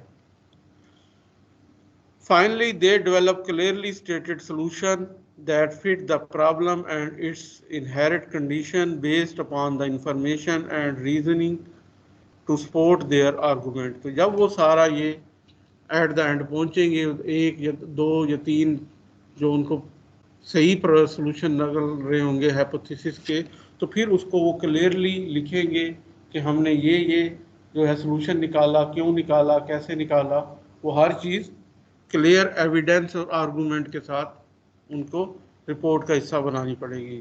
Solution can be in the form of essay, presentation और project.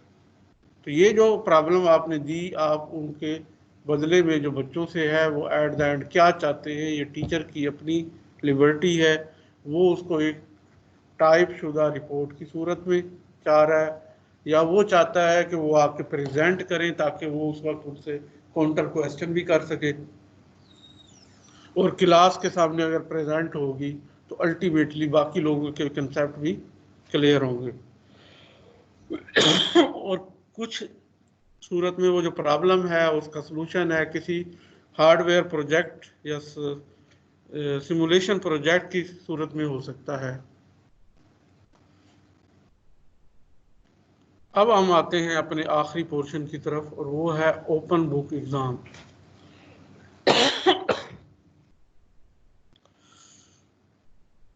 An open book examination is an assessment method designed in a way to allow the student to refer either class notes and summaries or a memory aid, textbook or other approved material while answering the question। तो teacher can define कि क्या क्या material उसको allow है use करना depending on कि उसने किस टाइप का क्वेश्चन बनाए हैं।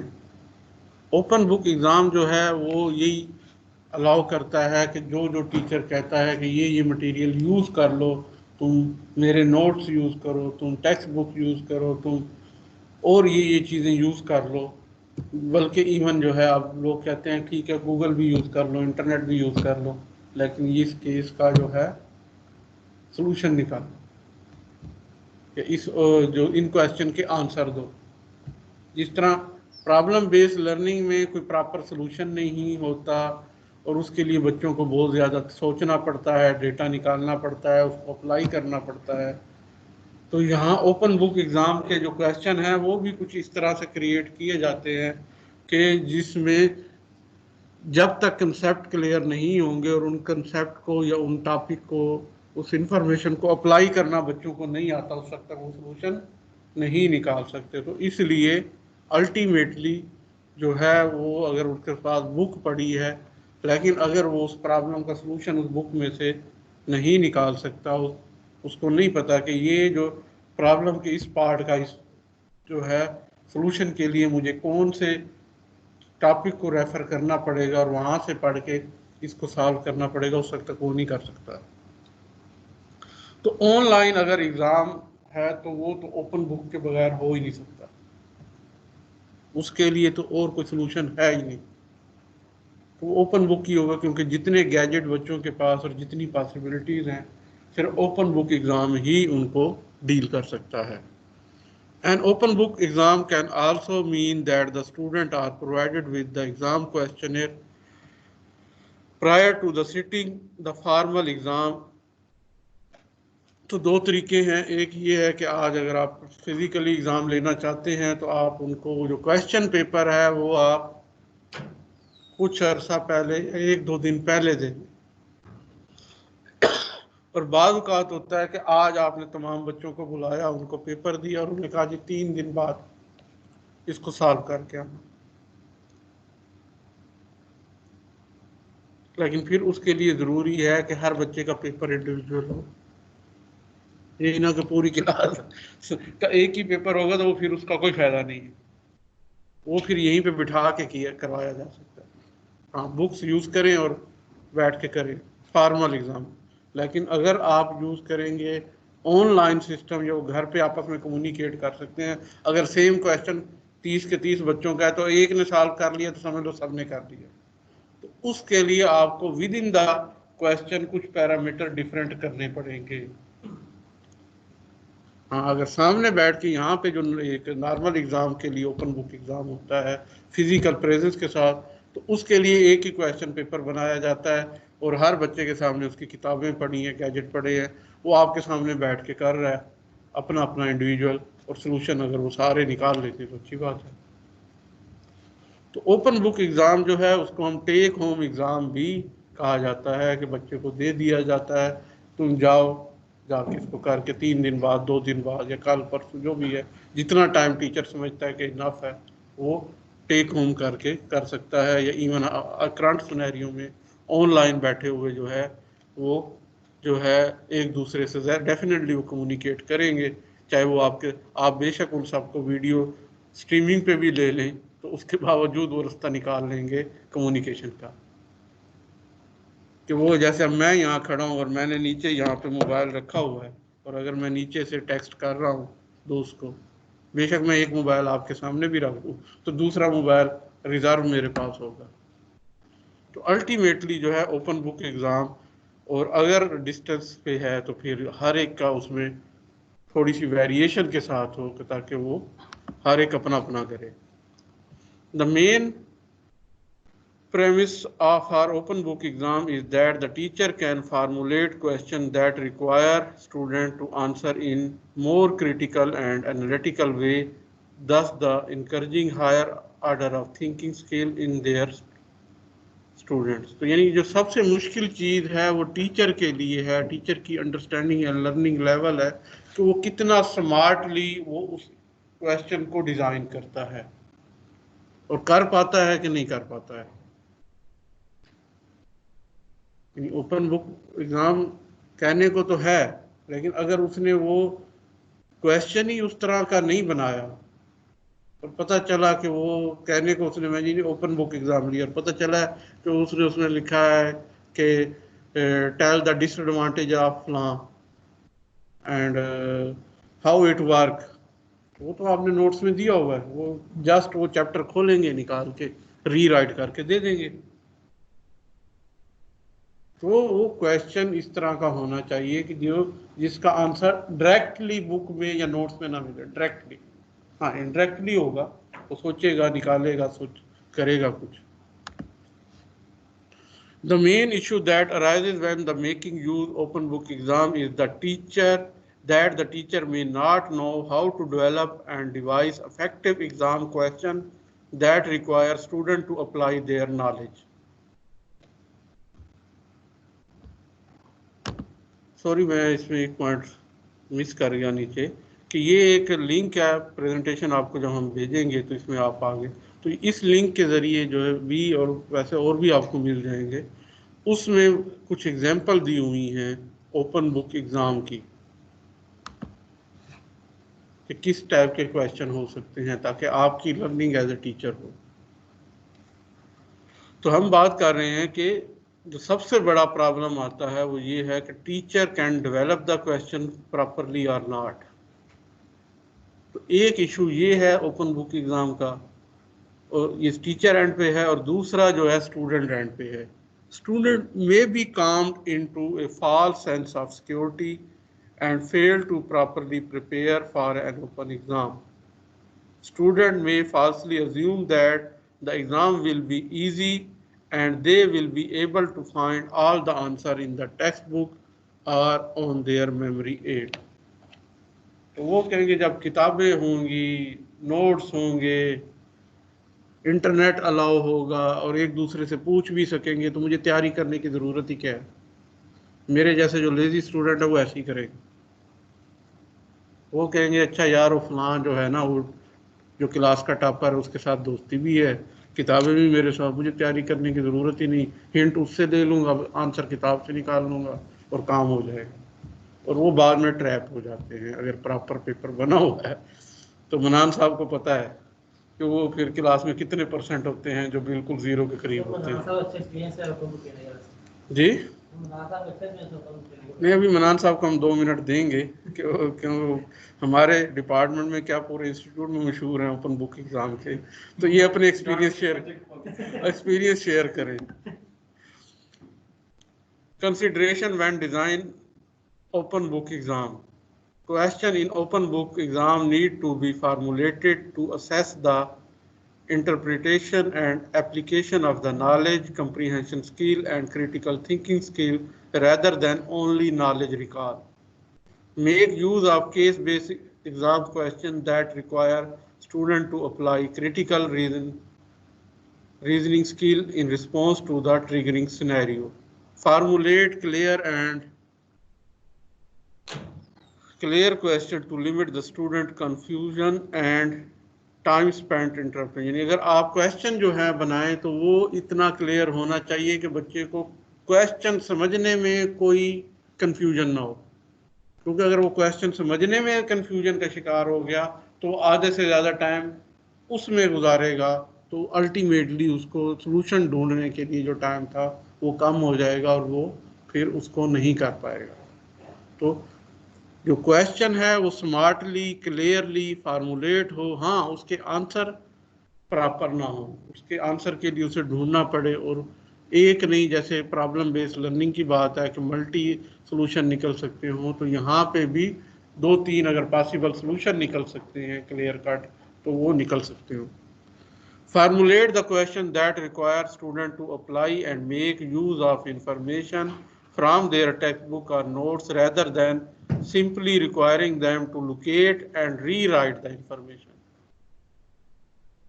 वही बात जो मैंने पहले की है कि क्वेश्चन इस तरह का ना हो कि बस वो ढूंढे कि कौन से टॉपिक के अंदर इसका आंसर है और वहां से वो 2 पैराग्राफ उठा के रीराइट करके आपको दे दे। Design your question and overall exam paper with learning outcome in mind. What skill and knowledge are you assessing? यानी कि जो आपके CLOs हैं, आजकल हम ये कह सकते हैं, तो वो CLOs को माइंड में रख के क्वेश्चन आप बनाएंगे। Structure your exam question around problem based scenario or real world cases requiring student to apply their skill and knowledge to the given problem or scenario। तो ये उस वक्त पॉसिबल है जब आप during the class session, during the assignment, during the quiz आपने उनको practice कराई हुई है डिफरेंट किस्म की सिनेरियो में सॉल्व करने की, तब ही वो पॉसिबली फाइनल एग्ज़ाम जो है वो दे पाएंगे। Provide information or background information on the given topic or area of study। तो अगर आप समझते हैं कि वहाँ पे जो है बैकग्राउंड इंफॉर्मेशन जो बेस नॉलेज कोई चाहिए तो उसकी तरफ आप इंडिकेट कर सकते हैं। प्रेजेंट रेलेवेंट क्वालिटेटिव और quantitative data and then ask the student interpretive and application question. For example, what does the data show? What relevance does this data or does the scenario have? What other factor could potentially affect this data? How would you test for these? इस तरह के जब question करेंगे तो ये कुछ example हैं analytical question के। Structure contents or topic question in a way that test for an ability to apply, analyze and evaluate, create, synthesize and interpret। When creating question to probe student understanding, skill and knowledge, question reflective of levels and stages of learning may be useful। ये आगे 2 slide पे कुछ table दी हुई है जिसमें मज़ीद जो है एग्जाम्पल ऑफ क्वेश्चन और उनको जो है 6 कैटेगरीज में जो है वो डिवाइड किया गया है। ये स्टैंडर्ड क्वेश्चन है, आप इनको गाइडलाइन लेते हुए अपने क्वेश्चन सेट कर सकते हैं। तो मेरी तरफ से यही था। अब अगर कोई क्वेश्चन आपके जहन में है तो पूछ सकते हैं, और अगर नहीं है तो अच्छी बात है, हर चीज़ क्लियर है। और अब मैं आखिर में मनान साहब को दावत दूंगा कि वो जो है थोड़ा सा अपना एक्सपीरियंस शेयर करें ओपन बुक एग्ज़ाम की तरफ हवाले से।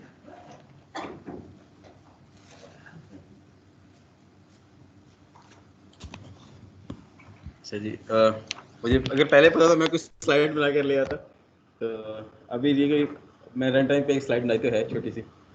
क्वेश्चन ओपन बुक एग्ज़ाम हमने अपने टीचर्स को देखा यूईटी में, जब मैं एक अंडर ग्रेड स्टूडेंट था तब भी और पोस्ट ग्रेजुएशन में भी। तो वहाँ पर मैं चूँकि इलेक्ट्रिकल इंजीनियर हूँ, तो इलेक्ट्रिकल इंजीनियरिंग डिपार्टमेंट में वो एम्फेसाइज़ करते थे इस बात को कि अभी भी करते हैं कि इंजीनियर्स को का फोकस इस बात पे होना चाहिए कि वो अनसीन प्रॉब्लम्स को हैंडल कर सकें जब वो इंडस्ट्री में हो, और उनको ऐसा करना पड़ता है। आपने किस ईयर में एजुकेशन? मेरा ग्रेजुएशन है 98 to 2002। 20-22 साल पहले भी एक अच्छी यूनिवर्सिटी में पाकिस्तान में ये प्रैक्टिस चल रही थी। मीटिंग होता है सर हमारा बीएस लेवल पे भी होता है। मैं वही कह रहा हूँ ना, इसी लेवल पर भी हमने नहीं है, दुनिया 50 साल से कर रही है, तो 30-35 साल से हम लोग यूज कर रहे हैं, लेकिन इतना साबुन हमारे यहाँ नहीं होता। हाँ जी, हमारे में मतलब बाकी यूनिवर्सिटीज़ में मुझे नहीं पता। कॉमन नहीं है सर, बस हमारा बीएस सब्जेक्ट था 4 साल में पेपर हो जाता है। ओपन बुक तो अंडर ग्रेड लेवल पर नहीं थी वहाँ प्रैक्टिस, लेकिन ये ज़रूर था कि वो एम्फोसाइज़ करते थे कि ऐसे क्वेश्चंस हों जो स्टूडेंट्स के लिए अनसीन हों, जिन्होंने पहले ना देखे हों। उन्होंने वो फर्स्ट डे वहाँ पर एग्ज़ाम में देखे, लेकिन उन क्वेश्चंस को सॉल्व करने के लिए जो नॉलेज रिक्वायर्ड हो वो उन्होंने क्लास में लिया हो, वो टीचर ने दिया हो। तो ये बिल्कुल ऐसे कि जिस तरह आप 4 डिफरेंट किस्म की गाड़ियों के ऊपर किसी एक ट्रेनी टेक्नीशियन को, किसी ट्रेनी कारपेंटर अपना कार गैरेज के मैकेनिक को ट्रेन कर दें और फिर उसे 5th टाइप की कार दे दें जिसको उसको ठीक करना हो, लेकिन उसने उस कार को पहले ठीक ना किया, लेकिन उसको ठीक करने के लिए जो नॉलेज है वो उसके पास हो। अच्छा, एक चीज़ जो मैंने अभी यहाँ बैठे बैठे स्लाइड पे 3-4 पॉइंट्स लिखे हैं सबसे पहली चीज़ जो हमारे टीचर्स करते हैं ना, वो जो उनको करना चाहिए, जो वो नहीं करते, वो ये कि क्वेश्चन पेपर बनाते हुए हम लोग बहुत कम टाइम लगाते हैं। यानी क्वेश्चन पेपर हम बहुत जल्दी में बनाते हैं। मैंने अपने वहाँ पर बायोमेडिकल में भी देखा और यहाँ पर भी इलेक्ट्रिकल में भी हमारे टीचर्स आखिरी टाइम पे क्वेश्चन पेपर बनाते हैं। बल्कि कुछ तो ऐसे भी हैं जो जिस दिन एग्जाम होते हैं तो सुबह आके क्वेश्चन पेपर बना रहे होते हैं। तो ये ठीक प्रैक्टिस नहीं है। और क्वेश्चन पेपर की जल्दी कुछ में ऐसे भी हैं जो रैंडमली पुराने पेपर में से कुछ उठा के आखिर यही ऑप्शन रह जाती है जब एग्जाम में। लेकिन जब उन्होंने पिछले 5-6 साल से पढ़ाया हुआ है तो 2-3 साल पुराना तो पेपर उठाया और एज इट इज दे दिया। या 3-4 साल क्वेश्चन मिस करके आपने हाँ वही शेयर देते हैं क्योंकि पुराने क्वेश्चन पेपर होते हैं। अब टाइम बहुत करीब आ गया, एग्जाम में स्टूडेंट्स बैठे हैं, आपने क्या करना है, फिर आप क्या करते हैं, उठा के पुराने क्वेश्चन पेपर्स को मिस करके देते हैं। तो क्वेश्चन पेपर बनाने पे टाइम लगाना चाहिए। ऐसे हमारे एक टीचर ऐसे भी है जिनको आपको बताया गया कि आपका एग्जाम है, अच्छा तो 15 मिनट बच्चों को बिठाओ, 15 मिनट में उन्होंने पेपर रेडी किया, कॉपी किया और जाके दे दिया। तो एक तो ये दूसरी बात ये कि जब आप क्वेश्चन पेपर बनाते हुए टाइम लगाएंगे तो फिर ही आप अनसीन क्वेश्चन पेपर्स बना सकते हैं, अनसीन क्वेश्चंस बना सकते हैं। और अनसीन क्वेश्चंस बनाने के बाद ना उनको सॉल्व करना है, ये एक और टाइम कंज्यूमिंग स्टेप है। अगर हम सॉल्व नहीं करेंगे, अनसीन क्वेश्चंस तो बना लिए, अब क्वेश्चन वो है जो बुक में भी नहीं है, इंटरनेट पे भी कहीं नहीं है, और अपना किसी हेल्पिंग बुक में भी, नोट्स में भी नहीं है, आपने खुद सोच कर बनाया है, और हो सकता है उसमें कोई मिस्टेक हो सकता है उसको सॉल्व करने के लिए बहुत ज़्यादा टाइम चाहिए हो, और ये भी हो सकता है कि उसका आंसर आता ही ना हो, मतलब सॉल्वेबल ना हो, तो आपने पहले सॉल्व करना है। ये मजीद टाइम रिक्वायर करता है। इसका मतलब है कि 4-5 सोचा है तो पहले उसका सॉल्यूशन खुद निकालेंगे, खुद सॉल्व करेंगे, सोल्यूशन बनाएंगे। अगर आप इंटरनेट पे देखें ना, अमेरिकन यूनिवर्सिटीज़ के जो क्वेश्चन पेपर्स होते हैं, उनके साथ उन्होंने वेबसाइट के ऊपर टीचर ने, जो प्रोफेसर होता है, उसने सोल्यूशन भी शेयर किया होता है। यानी पहले उसने सोल्यूशन बनाया होता है, तो जब वो अपलोड करता है तो क्वेश्चन पेपर भी करता है, साथ में सोल्यूशन भी कर देता है। वो तो वैसे पीजी की रिक्वायरमेंट है कि आपने जो है कोर्स में अगर आपने सब्सक्रिप्शन भी लगाना है, एक सैंपल सब्सक्रिप्शन अपना बनाया हो, वो तो आपको करना ही पड़ेगा। करना ही ओपन बुक हो या क्लोज बुक हो, जब पेपर हो आपका सब्सक्रिप्शन आपने करना है। हाँ, लेकिन पहले बनाना होगा। अगर हम ओपन बुक क्वेश्चन पेपर बनाना चाहते हैं, अपने क्वेश्चन खुद हमने सोचे हैं, तो फिर पहले हमें इसका सोल्यूशन भी बनाना है। और फिर ये क्या, पहली क्लास में बच्चों को जाके बता देना होता है, आपको हमारे पास टाइम नहीं है कि जी ओपन बुक, जब भी क्लास स्टार्ट होगी 1 जून को, तो ये स्टूडेंट्स को पता हो कि उन्होंने कि ओपन बुक एग्ज़ाम देना है। ये ना हो कि वो ये समझते रहें एंड तक कि हमें कोई रटा बेस्ड एग्ज़ाम होगा और एंड पे आके आप उन्हें कहें नहीं, ओपन बुक एग्ज़ाम है, तो फिर बादशाह को फॉर्म नहीं कर सकते। तो पहली क्लास से बताना कि जी ओपन बुक एग्ज़ाम होगा, unseen question. Open book exam का मतलब है अनसीन क्वेश्चंस, मतलब इस दूसरे वर्ड में आप इनको अनसीन क्वेश्चंस कह सकते हैं। जब आपने अनसीन क्वेश्चन बनाए हैं तो फिर कोई भी क्वेश्चंस जो कि सॉल्व हैं, वो आपके लिए, आपको डायरेक्टली हेल्प नहीं कर सकते, हाँ इनडायरेक्टली हेल्प कर सकते हैं। तो मतलब ये कि अनसीन एग्जाम, ओपन बुक का मतलब अनसीन एग्जाम। फिर ये कि अपना जब एग्ज़ाम हो रहा है, एग्जीक्यूशन हो रही है, तो फिर आपने क्या चीज़ अलाउ करनी है कि तो हम एक चीट शीट अलाउ कर देते हैं, कि दफ़ा हम कहते हैं जो बुक आपके पास है और जो नोट्स आपके पास हैं वो अलाउड है, वो ले लें। उसमें एक मेरा पर्सनल एक्सपीरियंस ये है कि अगर आप कहना कि ये बुक भी अलाउड है और जो नोट्स आपने बनाए वो भी अलाउड है और टेक्स्ट बुक भी अलाउड है, तो टाइम क्योंकि लिमिटेड होता है, तो इसलिए स्टूडेंट्स का टाइम वेस्ट होता है। ज़्यादा अच्छी ऑप्शन चीट शीट है। ये मैं मतलब मेरे एक्सपीरियंस से ये सीखा है कि चीट शीट आप उन्हें कहीं कि एक बना कर लें। उसका एक और फ़ायदा भी होता है, एग्जामिनेशन वाला से जान छूट जाती है क्योंकि वो हमारी बुटियाँ पकड़ के फिर एक मीटिंग हेड कर लेते हैं वहाँ पर, तो वो बूटी पकड़ नहीं सकते क्योंकि बूटी तो अलाउड है। एक A4 साइज़ की बूटी जो कि दोनों साइड से लिखी हुई है, वो आपने अलाउ कर दी, तो वो फिर पकड़ ही नहीं सकते, तो उनका काम भी आसान हो जाता है। कम से कम हम ये समझ रहे हैं कि उनका काम आसान हो जाता है, वो इतना समझे बेशक। अच्छा, टाइम बड़ा इंपॉर्टेंट होता है। उसमें ये कि थोड़ा सा आपकी जो एग्जीक्यूशन है ना, वो भी थोड़ी सी लीनियंट हो सकती है, थोड़ी सॉफ्ट हो सकती है। अगर फिजिकल एग्जाम हो रहा है, मतलब अगर थोड़ा बहुत कोई चीट कर भी लेते हैं बैठ के, तो कोई उससे खास फर्क नहीं पड़ता, क्योंकि ज़रूरी नहीं होता कि अगर पर्सन A पर्सन B को चीट कर रहा है तो पर्सन B को कॉपी कर रहा है तो पर्सन B भी ठीक ही काम कर रहा हो, तो ज़रूरी तो नहीं है। हो सकता है वो गलत ही कर रहा हो, उसने कॉपी किया वो गलत किया हो, ज़्यादा चांस ये होता है गलत ही कॉपी किया होगा। और आखिरी चीज़ है इवैल्यूएशन। जब आपने ओपन बुक क्वेश्चन पेपर बनाया और अब आपने उसकी इवैल्यूएशन की है, तो फिर आपको उस तरह से उसको हार्ड इवैल्यूएशन नहीं कर सकते जिस तरह हम अदरवाइज़ करते हैं, क्योंकि आपने अपना अंडरस्टैंडिंग चेक करनी है, आपने ही चेक करना है कि इसकी अप्रोच कैसी है। तो आमतौर पे ऐसा होता है कि जो 70-80% तक प्रॉब्लम को लेके गया होता है, हम उसे कहते हैं ठीक है ये थ्रू है, तो उसको 10 आउट ऑफ 10 दे देते हैं। उन्होंने भी ऐसी चाहिए, एग्जैक्टली आंसर तक पहुंचना ज़रूरी है। तो 70% 80% को आप थ्रेश होल्ड कर लें कि 80% से ऊपर जिसने परफॉर्म किया है उस सबके 10 आउट ऑफ 10, चाहे 80% है या 90% या 100%। और असल में और एक आखिरी चीज़ है रिलेटिव ग्रेडिंग। रिलेटिव ग्रेडिंग ही असल में ओपन बुक एग्ज़ाम के साथ मैच करती है, ये सिस्टर्स हैं दोनों।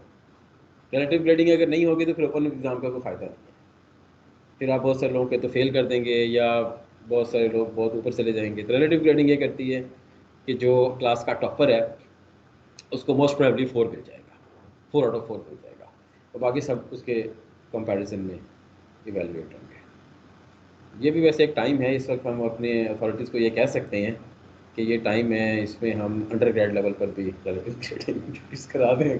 6 महीने बाद आपके लिए मुश्किल हो जाएगा। 2 साल को जाने दीजिए, जब तक वो है तब तक नहीं हो सकता। रिकॉर्डिंग आप कर रही है ठीक है सर, मेरी तरफ से तो यही है।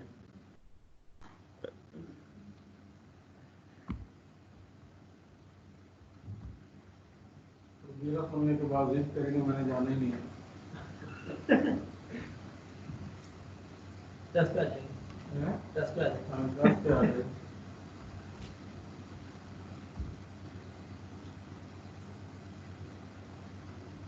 चलिए अगर कोई और क्वेश्चन नहीं है तो फिर आपका शुक्रिया। Thank you. आपसे कोई है लोग